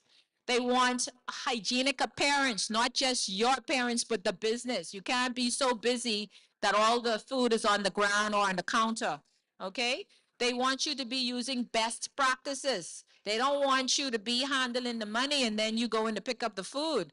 Or if you working with the food, but then you scratching your face or wherever, you know what I mean? So you have to remain hygienic. Also, your certificate of registration should be posted. All right, you should have that posted. And then, of course, if you did get inspected, they want to ensure that you're in compliance, that you have a very good score. Now, an unsatisfied customer, um, we provide an outlet for them. Okay, so they can go to the BAHFSA website, and on that site we have a food safety complaint form. We even have a form that tells you how to fill out the form, and then there's the food safety complaint form. Now, you can tick I want to remain anonymous, and you can tell us everything. Everything. You can even upload pictures, any pictures or anything. And we are mandated to then investigate those complaints. We don't let those complaints go by.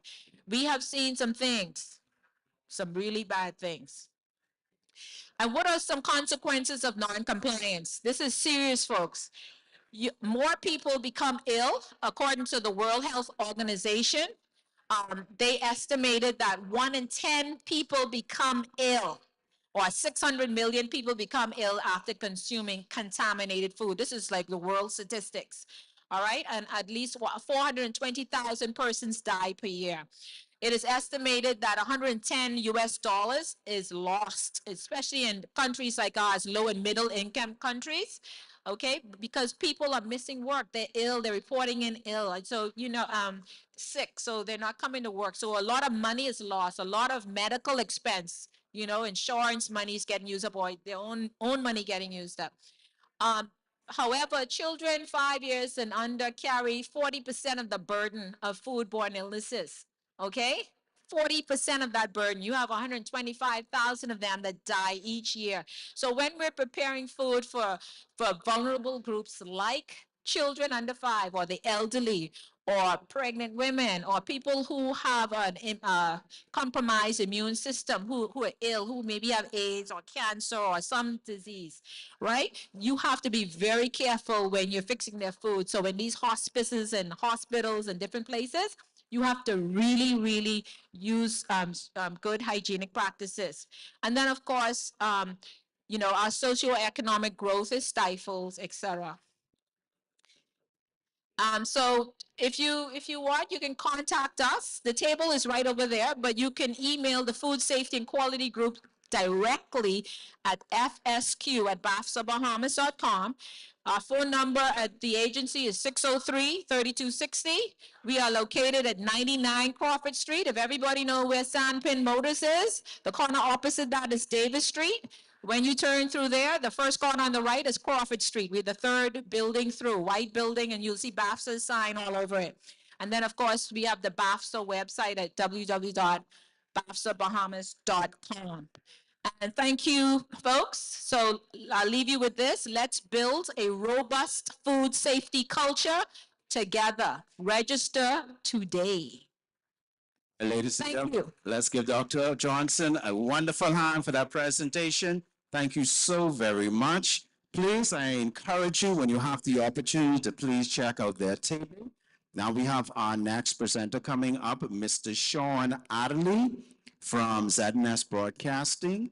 And he's going to speak to us a little bit about marketing and what it means to make sure that you're growing your business in the right way in 2026 and taking advantage of everything that's necessary to be successful in this business area. So let's give him a hand as he comes up, ladies and gentlemen.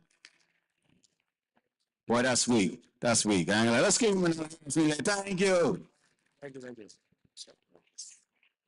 Which one is? One on the thank you, everyone, for coming out to this event, but also being able to learn about all opportunities that are available to you through government, private entities, that is key. One of the things I would like to talk about is that how many of you already own your own business? How many of you all are getting into your own business? All right. A lot of times people don't think about the most important part. You build the business, you've gotten the investment, but you didn't put any money aside for marketing. And then you wonder why nobody is coming at your door. And the reason being is because you did not invest in the marketing aspect of your business. Sometimes you only need to put a little bit on the side to make it turn into something successful. So you say to yourself, why should you use the Broadcasting Corporation of the Bahamas? Well, that's kind of straightforward. One, we are the national station of the Bahamas. We cover every island and key in the Bahamas.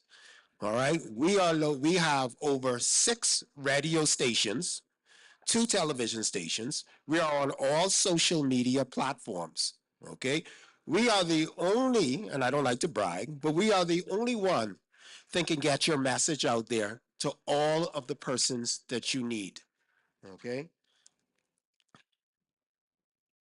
Audience reach. How many persons, and I know I laugh at this all the time, and I laugh with my coworkers when we talk about the community channel. Okay. People sit there, they watch death announcements, they watch funeral announcements, and so forth. That station alone has over 35,000 viewers a day.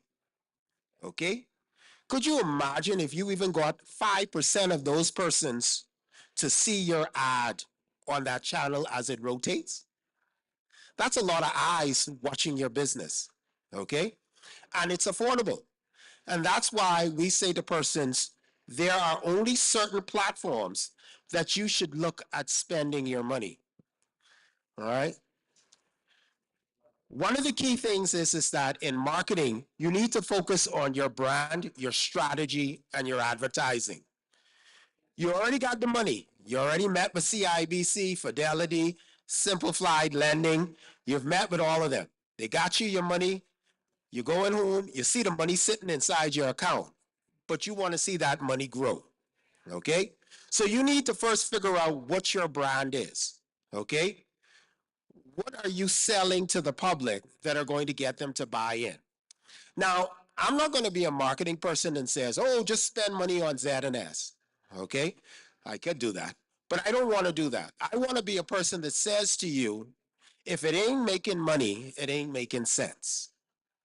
Okay? And that's the key thing. If your business doesn't grow, then you're not coming back to me. All right? And you're going to go and talk to somebody else and say, oh, advertising on ZNS was a waste of time. So my job in marketing and sales is to make sure that we work with you to make sure that your businesses grow and people see the investment. Okay? People always come to marketing and says, okay, I have my business, I have my location. But one of the key things is that they have to understand what are they giving back to the consumer. The consumer wants to win something. Okay? The consumer wants a discount. The consumer wants something. So you as a business owner have to make sure that you entice the customer to come to your business. For example, the insurance companies, the banks and so forth, they give you low interest rates. They give you all of these little perks to get you to come to their business. You have to do the same thing. So when you look at your brand and you look at your strategy, those are the things that you need to focus on. So when you come to us in marketing, in sales, we will say to you, okay, we see your vision. Now this is what we can do to make it grow. All right. There's a lot of things here that we talk about. Your target audience, your creative message support, real-time feedback. All of those things are the behind the curtain, okay? Social media is a tool, and it is a platform that you should be on. I would be in denial if I tell you as a small business that you should not have your footprint on social media, okay? You started small, but then you're going to have to come to a bigger organization that has a larger footprint. Okay? You open up your social media page, you're making small steps. But when you come to a media house, we've already got the shoes. Okay? So we're already making those steps, and we're going to bring you along to make sure that our viewers come to your platform to see what you're selling.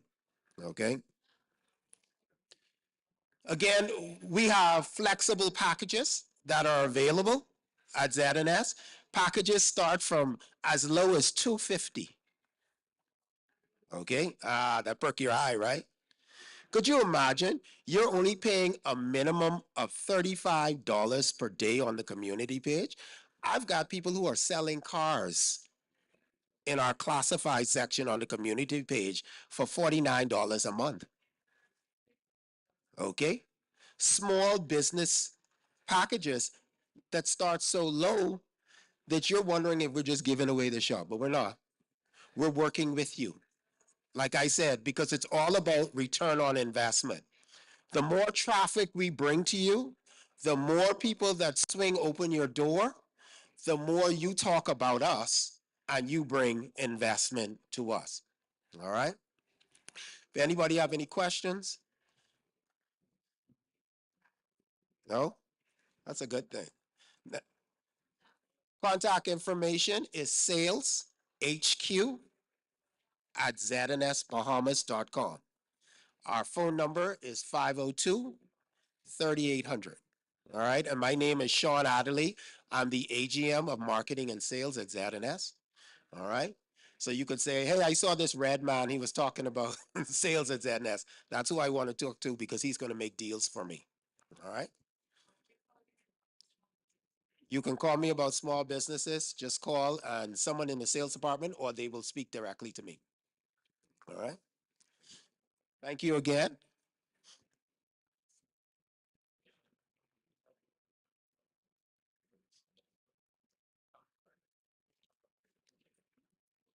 All right, give Mr. Adley a hand for me, please. Mr. Adley, don't fall off the stage. You know insurance in this place today. All right, so we will. Are you all enjoying these presentations? I asking everybody inside the building. I only and the people in front of me. Are you all enjoying these presentations? Are you all eating lunch? Sound like we're getting ready for lunch. I know the lunch hour is coming. So we just have two more presentations and then we're going to go to our lunch break today. This will be our ladies coming from Fidelity, who is going to be presenting for us, speaking to us about how to raise the capital that we need, making sure at the end of the day that we are properly positioned to grow our business. So please let's give Rosalie a hand, as Miss Rosalie Monroe a hand as she comes up to present for us today, ladies and gentlemen. Let me feel that energy like we're about to go to lunch. That's what I'm talking about. Good afternoon, everyone. How are you? Okay, my name is Miss Rosalie Monroe, and I am the Business Development Specialist at Fidelity Bank Cable Beach. So before I start my very brief presentation, I just want to do an icebreaker today. So who can tell me who is the CEO of Fidelity Bank? Oh, she said it. She said it. Let me give it to her. Yes, Gowan Bo. Mr. Gowan Bo is the CEO of Fidelity. And my next icebreaker is, y'all don't say it all at once, but what is Fidelity's motto? Yes, we are good for you. So y'all ever heard that commercial on the radio? We're good for you?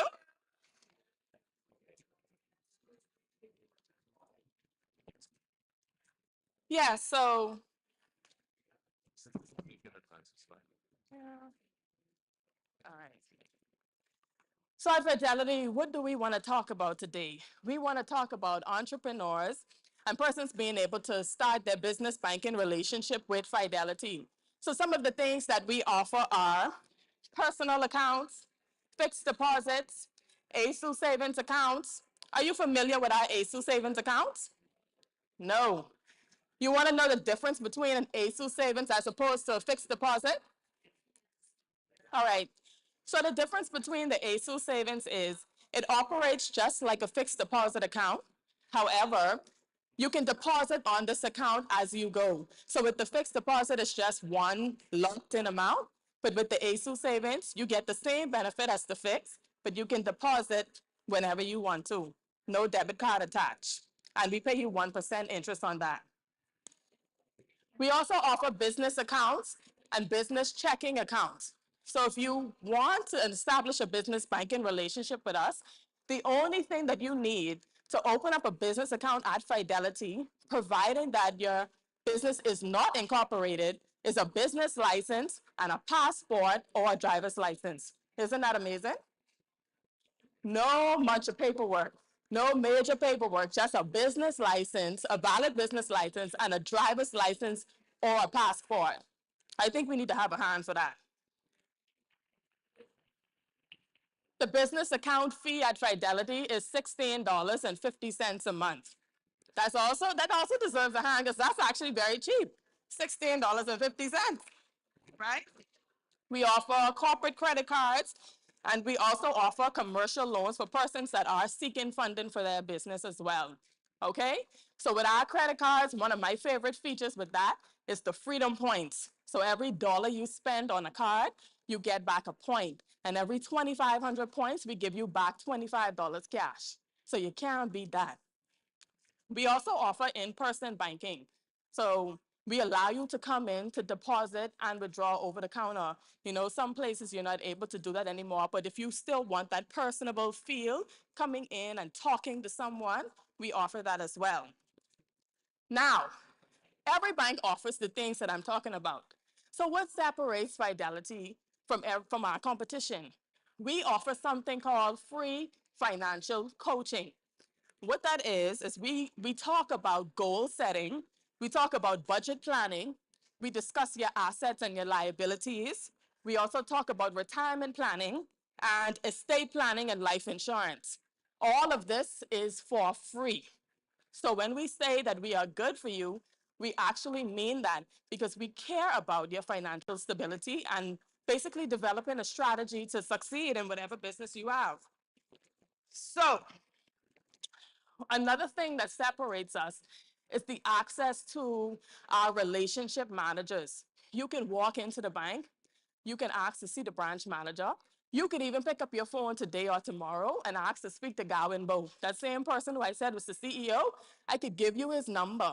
And if you have an issue, you can call Mr. Gowan Bow, and I promise you that issue is going to be resolved. So that's also another thing that separates us as well. Now, one of our main features that a lot of people love about Fidelity is our merchant services. Quinelise, can you raise up that beautiful card machine over there for me, please? You see that nice bright orange machine? You're going into a lot of businesses and you're seeing that machine now.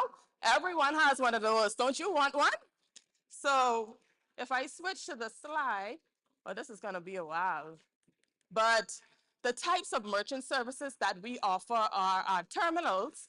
I want you to see the different types of terminals that we have. These, I don't know if you can see it on the slide here, but we have all of our terminals are portable, which means that you can take them, you can carry them around with you, provided that you have Wi-Fi. It doesn't have to be attached to a cord. We have smaller ones for persons that just want a more compact, portable one. We also offer what we call e-commerce. So if you have a website and you're looking for some type of payment option where a person can just pick the products that they have, check out in a cart and pay like that, we offer that as well. And we also offer something called bill presentment, where you're able to email that person a link, they click the payment link, and they're able to pay like that. So I do hope that I was able to convince you to come to Fidelity to start your business banking relationship with us. So if you are interested, once lunch is over, you can come over to the table, you can sign up with us, and we can get started. I also wanted to mention that to rent the merchant terminal is only $10 a month.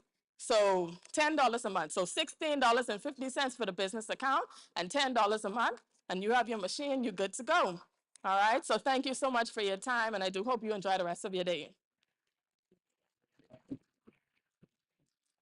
Right, ladies and gentlemen, let's give Miss Monroe another hand. Y'all can like lunching right there, lunch right around the corner.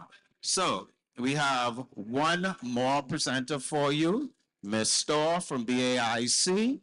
And then after that, we will have our lunch break, who's going to speak to us. So ladies and gentlemen, let's welcome her as she comes with that lunchtime energy.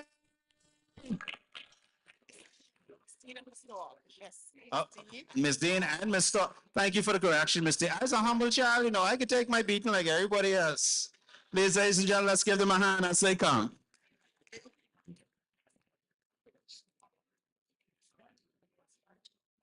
Good day, everyone. I am Ms. Dean, Sheena Dean from BAIC from the Agri Marketing and the Department.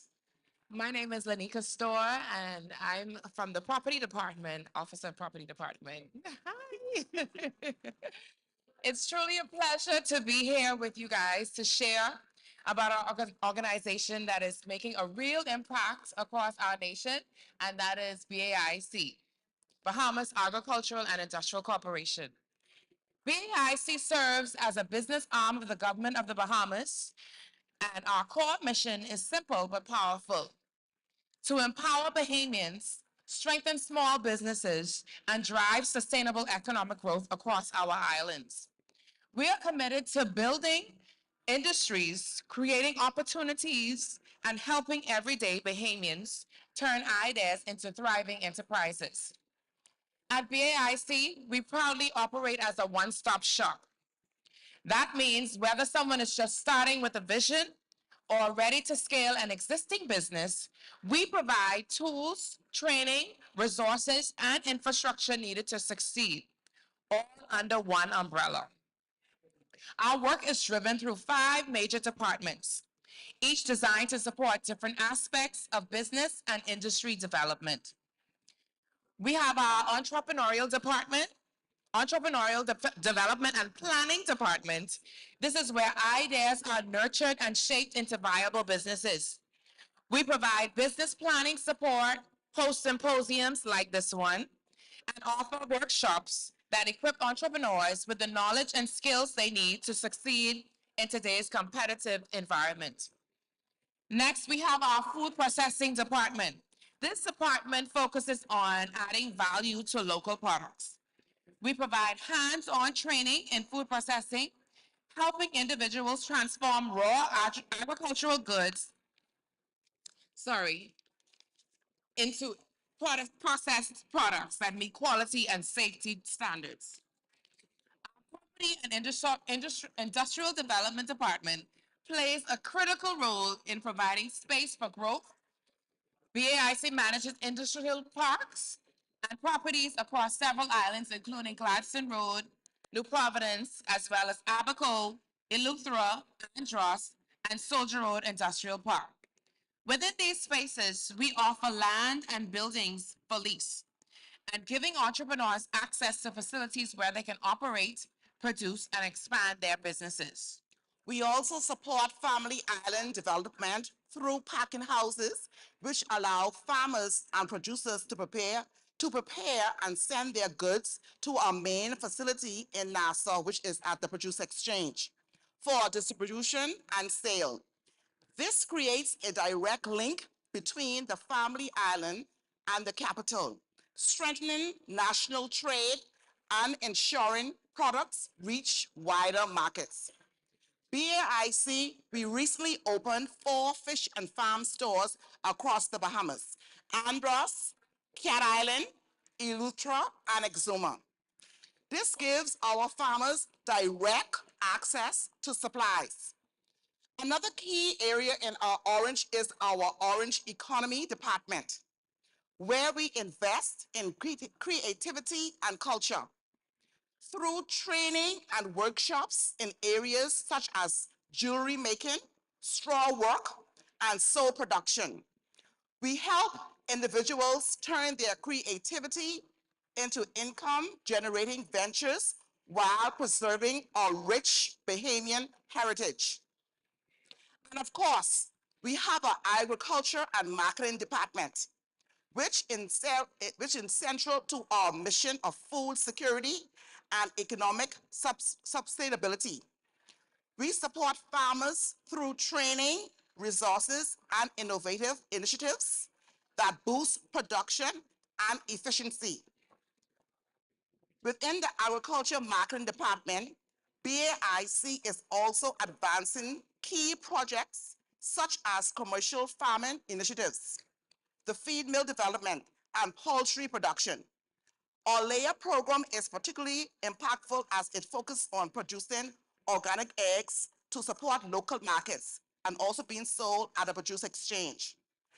These eggs and other local produce goods are then made available, again, I say, through our producer exchange, creating opportunities for farmers and small producers to sell their goods in an organized and supportive marketplace.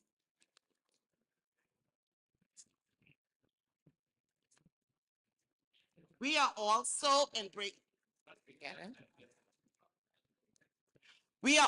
embracing modernization.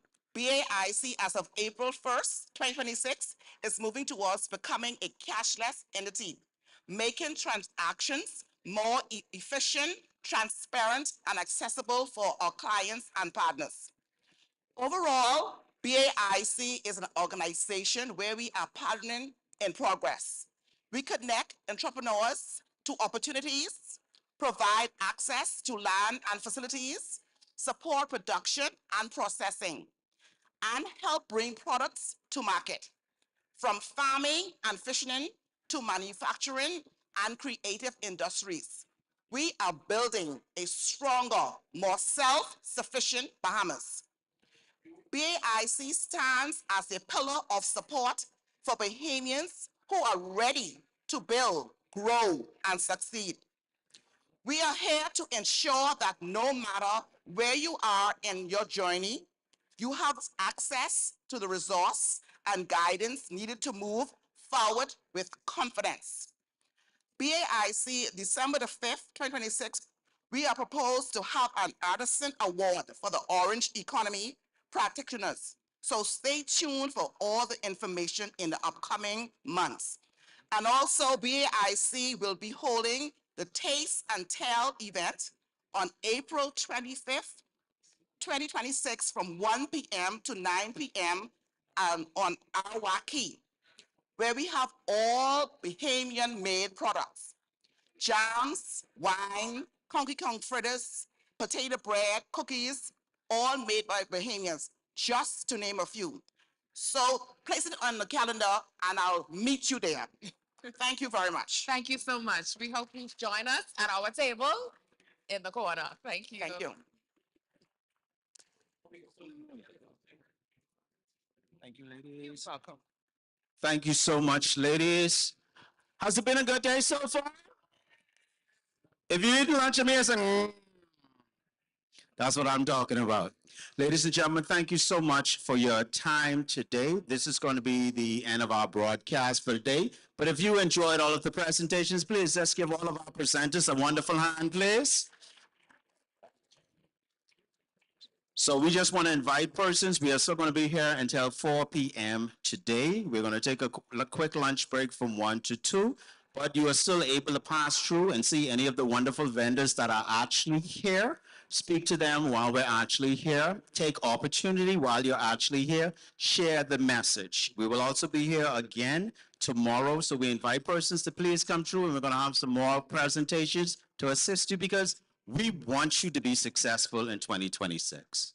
It's not just about the collection, it's not just about the compliance, it's making sure that you have your foot on the right foundation when it comes to starting a business, growing a business, and building a business at the end of the day.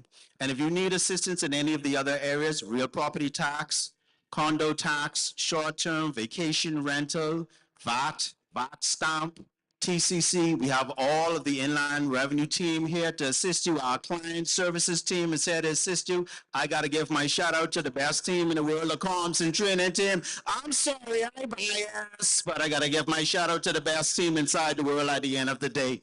But we want to thank all of our partners for being here with us today, and we want to encourage persons to please make the time, make the effort to come out while we are here. All of our wonderful partners are here to assist and answer any of your questions, and we will see you tomorrow. So thank you once again. My name is Beaumont Todd. I'm the Training Communications Manager for the Department of Inland Revenue, and we look to see you tomorrow. So have a wonderful afternoon, and we look to seeing you again.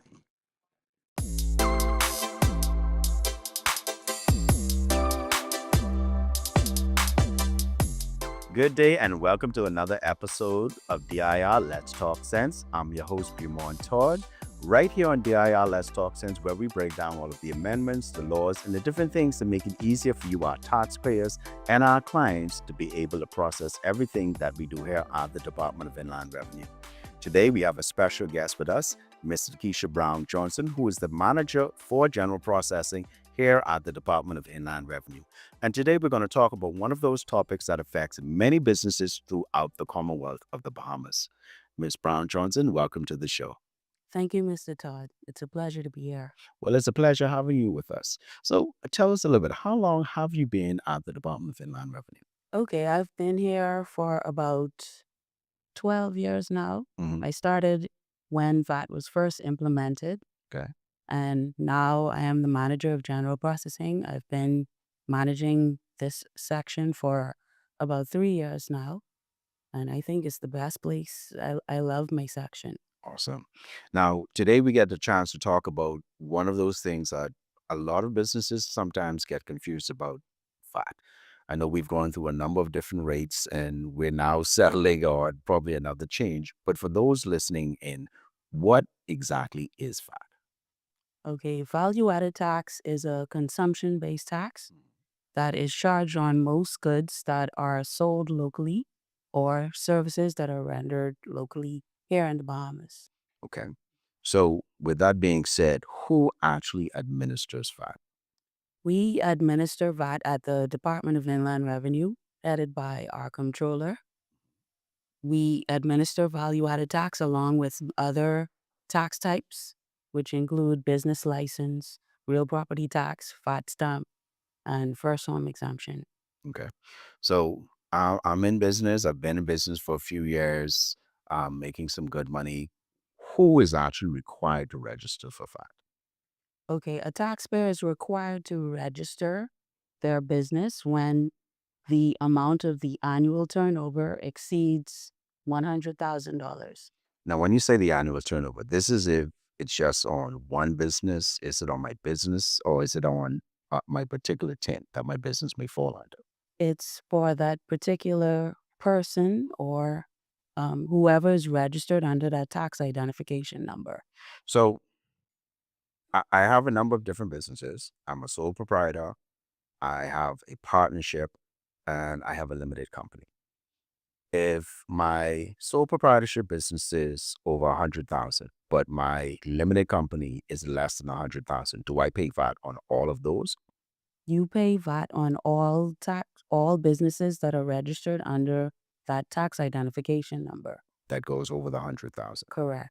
Because see, a lot of times what I find with a lot of our clients is sometimes, like persons on the family islands, they may have multiple businesses, but what they sometimes think is they have to pay on that business and not actually the fact that if I'm a sole proprietor, I have a 10 that I pay VAT on once all of my businesses, like if I have 10 businesses collectively, if they add up to the 100,000, then I would be paying VAT on that. But if me and you, say, for example, we got into business together, that's our partnership, but that particular business doesn't go over 100,000, then I won't be required for that particular business to pay 100,000. That's correct. No. If you have a partnership with somebody else, that would be under another 10. That's what I'm saying. Yes. But that particular 10 isn't over 100,000, so I won't be required to pay VAT on that. Correct. But all of my businesses under the first 10 would have to be registered for VAT and be charging VAT at the same time. Yes. Okay. See, that's one of the things that we sometimes got confused. And I just want our audience who's listening in to make sure they understand that. So at the end of the day, if you have 10 businesses and out of your 10 businesses, you have like 9 that are 99,999 and one makes $1 that carries you over the 100,000. That means all of your businesses have to register for VAT, and all of your businesses have to be charging VAT. Yes. Okay. So I'm registered for VAT. I'm a VAT register. Now, what are some of the responsibilities I actually have as a VAT register? Okay, responsibilities for VAT registrants are to charge and collect VAT on the sales that you collect during the period, to account for VAT on the VAT return, and to pay the amount of tax that is due before the due date. So those are the responsibilities. Okay. So basically, one, I have to make sure I'm taking account of all of my sales, and I make sure I'm taking account for all of my purchases at the end of the day. Yes. If I don't register for VAT at the end of the day, I am over the threshold. Is there any penalties or anything I should be aware of? Or I should ask it like this, can I be forced to register for VAT? Yes, we can force register taxpayers. And we also have the ability to backdate a registration. If you were registered at a certain point, and we find that you should have been registered before that, we can set the VAT commencement date for you. Okay. So it's best to just register to save yourself the trouble, because you would be penalized for not doing what you're required to do. And see, I don't need my payment man getting charged for his VAT at the end of the day, because he fall behind a little bit because he's got these roasted onions peanuts off the chain. So what do I need before I can actually file a VAT return? What are some of the things that I need before I can file a VAT return? Well, the first thing you should do is go and visit our online tax administration system and create an online user account and follow the registration process. So you would be given a VAT registration certificate and a tax identification number. So once you've completed the registration process, then you would need to ensure that you have all of the information that is necessary to file the VAT return. This would include all of the sales for the period, the purchases or expenses that you incur, or if you imported anything during the period, you would need all of the supporting information in order to be able to file your VAT return. Is there any other way for me to register for VAT besides going through the portal or even being forced? Like when I'm first applying for my business license, is there any way I can register for VAT through that process? You can, if you would like to, you can do, if you already have a business license, let me start over. If you have a business license, you can request something called a change of circumstance, and that would allow you to register for VAT. One of the things I want our listening audience to also make note of, because I found that a lot of times you see persons, they will apply for a business license, don't realize they actually registered for VAT, because there's a question in the process of registering for the business license that asks, do you expect to exceed 100,000 next year? And a lot of times when persons answer that, that automatically actually registers that persons for VAT. So that's something I want persons to be aware of. If you are starting a business for the first time, to make sure you're paying attention to that so that you don't accidentally register. And our nice manager here doesn't have to come calling on you to find out why you haven't actually paid your VAT. So I'm registered for VAT. I'm set. My account is set. How often do I have to do VAT returns, or do I need to be filing for VAT? Your filing frequency would be assigned during registration, and it's based on your annual taxable turnover. If you make over $5 million in turnover, then you would be assigned a monthly filing frequency. So you would have to file on a monthly basis. What particular time during the month would I need to file? Okay, there are two filing frequencies available to taxpayers, and the filing frequency is assigned at registration. Filing frequency is based on the amount of your annual turnover. So if you make over $5 million a year, you would be assigned a monthly frequency, filing frequency.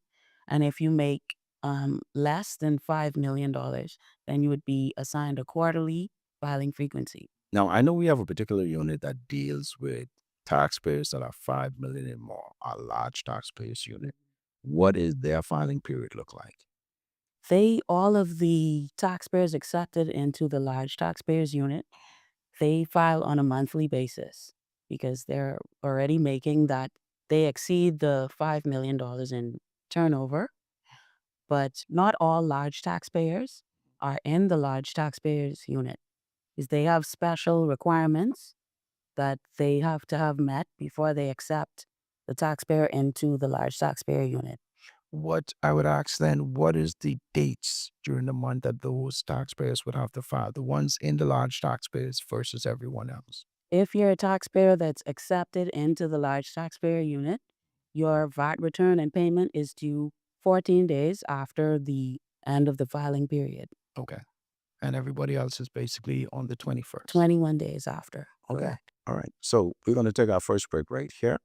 And when we come back, we are going to return to DIR Let's Talk Sense with our special guest, Ms. Keisha Brown Johnson. And we're going to continue talking about that and some of our upcoming events that we have right here at the Department of Inland Revenue. We'll be back.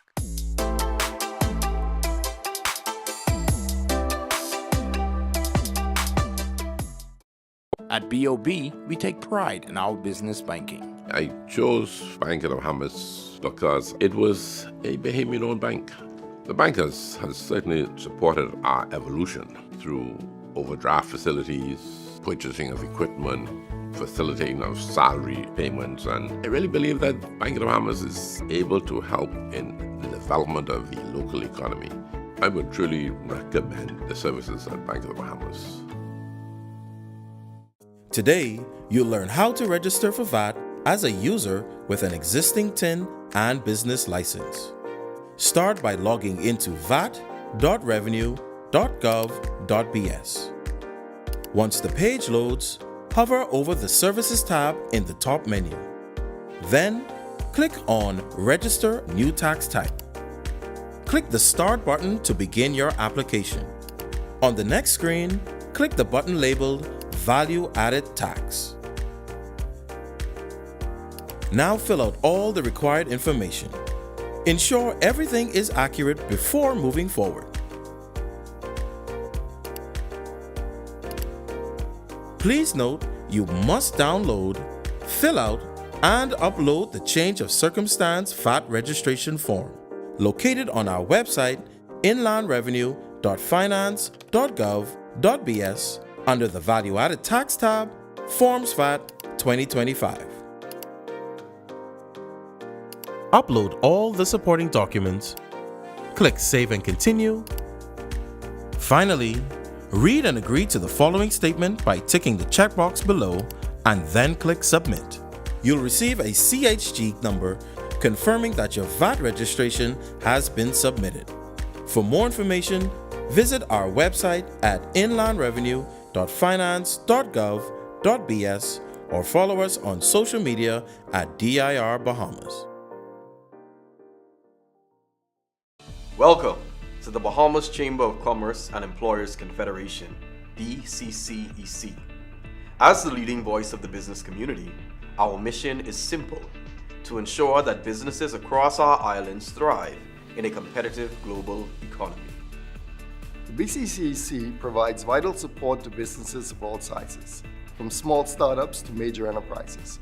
We advocate for policies that promote growth, connect businesses with resources, and help them navigate any challenges.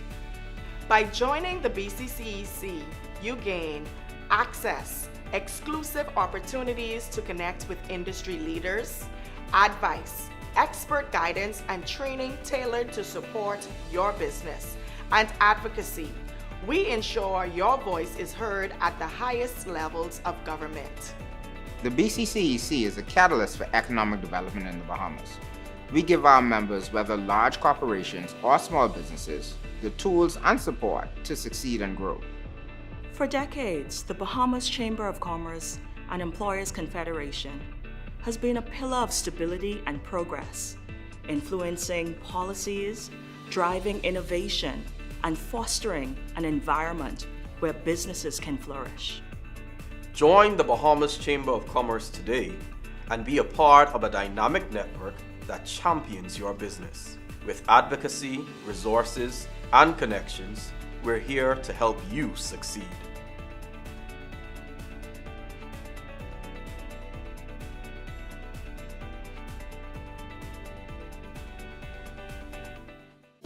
Today, you will learn how to apply for a business license through the Department of Inland Revenue's online tax administration system. Start by visiting vat.revenue.gov.bs. Once on the home page, click Create Account. Complete the form, accept the terms and conditions, and then submit your registration.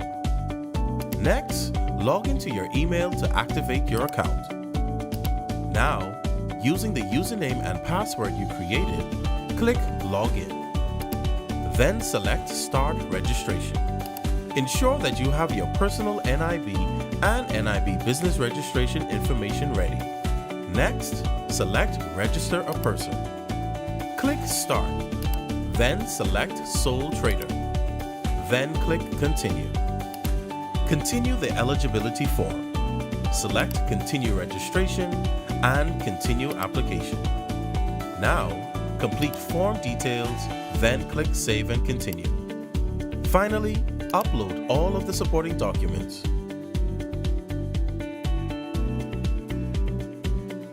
Click Save and Continue. Now read and agree to the declaration, and then click Submit Request. For more information, visit our website at inlandrevenue.finance.gov.bs.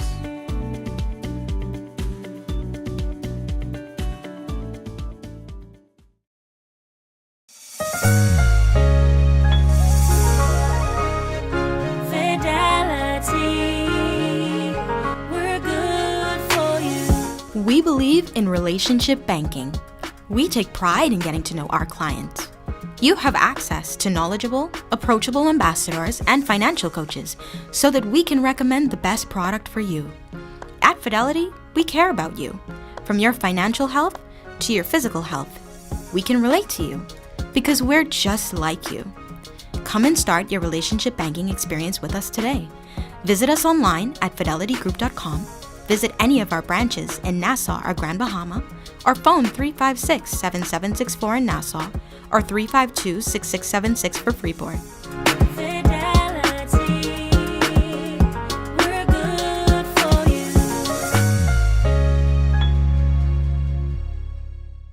Today, you will learn how to pay your VAT bill in the online tax administration system. Begin by visiting vat.revenue.gov.bs and log into your account. Please note that if you have multiple taxpayer accounts, you must select the appropriate one. Now, once on your taxpayer account, hover over the My Tax tab and click Make a Payment. Next, click on the green Pay Now button to begin your payment process. Here on the Select Items to Pay page, your VAT fees are listed as items, organized by tax type, period, due date, and payment amount. If applicable, select all items to avoid additional penalties, interest, and fees. Then click Continue. On the Review Payment page, you can change the payment amount for each item. Finally, continue on to the last page where you will make your payment, seen under Payment Summary. Payments can be made with Visa or MasterCard debit and credit cards. Credit card information is never stored by the Department of Inland Revenue. Please note that you may be charged a convenience fee for this payment. This fee is charged by the payment provider, not by the Department of Inland Revenue, and will not contribute towards your tax. For more information, visit our website at inlandrevenue.finance.gov.bs or follow us on social media at DIR Bahamas.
independence, the Bahamas Development Bank has been mandated to expand our nation's economy.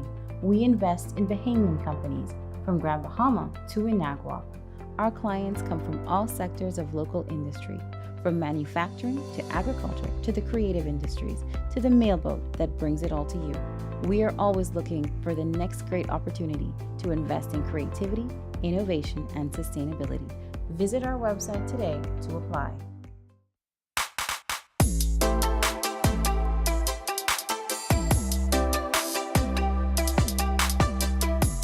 And welcome back to DIR Let's Talk Sense. I'm your host, Beaumont Todd, and just want to give you a couple of quick updates with some events that we have going on in this month. Definitely one of the things I'm excited about is our essay competition. The essay competition will be ending on March 6th. So persons, if they have not, still have an opportunity to submit their essays and get the opportunity to win one of the wonderful prizes that are going to be given out. And we have 4 categories: those persons in primary school in grade 6, our junior high, of course, from grade 7 to grade 9, our high school from grade 10 to grade 12, and our tertiary up to age 21. In addition to that, we are doing our 2nd annual financial symposium. So we're inviting all persons who are looking to get started in a business, or even if you're looking to still finalize your renewal period, we will be at the National Baseball Stadium on the 25th and the 26th of March between the hours of 10 a.m. and 3 p.m. So you can come on down, get the assistance. The Department of Inland Revenue, along with another number of government agencies, are going to be there to assist you. We want you to be successful in business. This is just a quick reminder for those persons. We are in the month of March, so whether you are paying your business license or your real property tax, we encourage you to remember that March 31st is the deadline for all payments. So please make sure your payments are in on time and that you don't file and get any penalties. And we just want to remind persons, if you are doing a payment through a bank transfer, to make sure your payments are in at least 2 to 3 days before so that it will show up and reflect. However, you can go to our site again, inlandrevenue.finance.gov.bs, and pay directly onto our site. And we want to make sure that you definitely have your funds and everything in so you don't experience any penalties.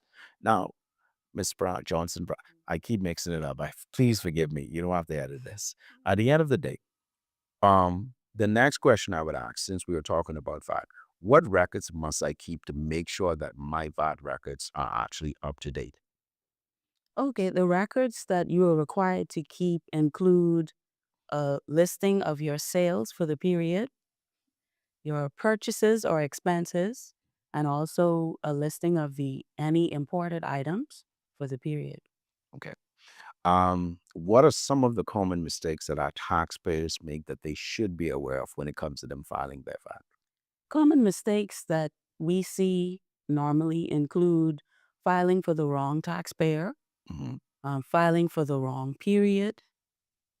Also, some taxpayers may transpose the figures, so they may make a small mathematical error when they file the return. So those are things that we typically see when we have to do process return amendments. Good. How can I ensure that my VAT return is as accurate as possible? What are some of the things I should do as good practices? Some of the things you can do include making sure that you reconcile the amounts that are on your supporting worksheets. Like you should be keeping a listing of your sales, which we call the output worksheet, a listing of your purchases or expenses and imports. So on a regular basis, you should be reconciling that amount and making sure that it agrees to what you're going to file on the VAT return. Okay. If I make a mistake with my VAT return, is there any way that I can actually amend my VAT return to make sure that I correct my mistake? Yes, you are able to amend a VAT return. You have a 1-year period after you file the VAT return in which to make any corrections. So you would do that by going on to the online tax administration system, and you can either send us a message or you can create a case, which would be processed by persons on my team. And we would request the supporting information for that to ensure that the amendment is correct. Okay. So I know the filing is on the 14th or the 21st, depending. When is the payment actually due as well? The payment is also due when the return is due. Okay. So if your VAT return is due 21 days after the end of the period, the payment is due at the same time. How do I pay to make sure that I'm staying current? Okay, there are 3 options. You can pay. The recommended option is to pay using our online portal because you would be able to see the payment on your account much, much more quickly. And you can also pay over the counter, but there's a process that takes place, so it takes a little bit longer for you to see that payment reflected on your account. And finally, you can also pay through a wire payment. Okay. But you can find the bank information for how to make a wire payment on our website. Now, I want to say this to our audience, and I've said this before. When you go to make a wire payment, please make sure you have the correct wiring information. If you're filing for VAT, go to the VAT tab. If you're doing business license, go to the business license. If you're doing real property tax, go to the real property tax. The government of the Bahamas has over 60 something plus different accounts, and Inland Revenue alone has about 13. So you want to make sure that your information, who you're making your payment to, is to the right wire information at the end of the day. Yes. And also make sure that the 9-digit TIN is included, not the letters TIN, but just the 9-digit TIN should be included in the details to make sure that the payment is assigned properly. So if I do happen to file late, what is it that I should be aware of if I don't make my payment or I file late? If you file late, you would be charged a late filing penalty. And if you pay late, there's a late payment penalty and interest. Okay. So what do I do if my payment is actually applied and it's applied to the wrong period or the wrong tax type? How can I get that corrected?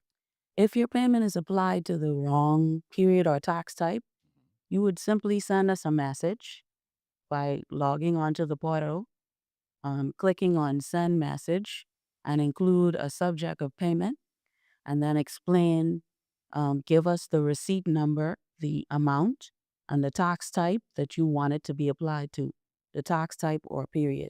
Okay. So when you give us that information, we'll be able to reallocate the payment.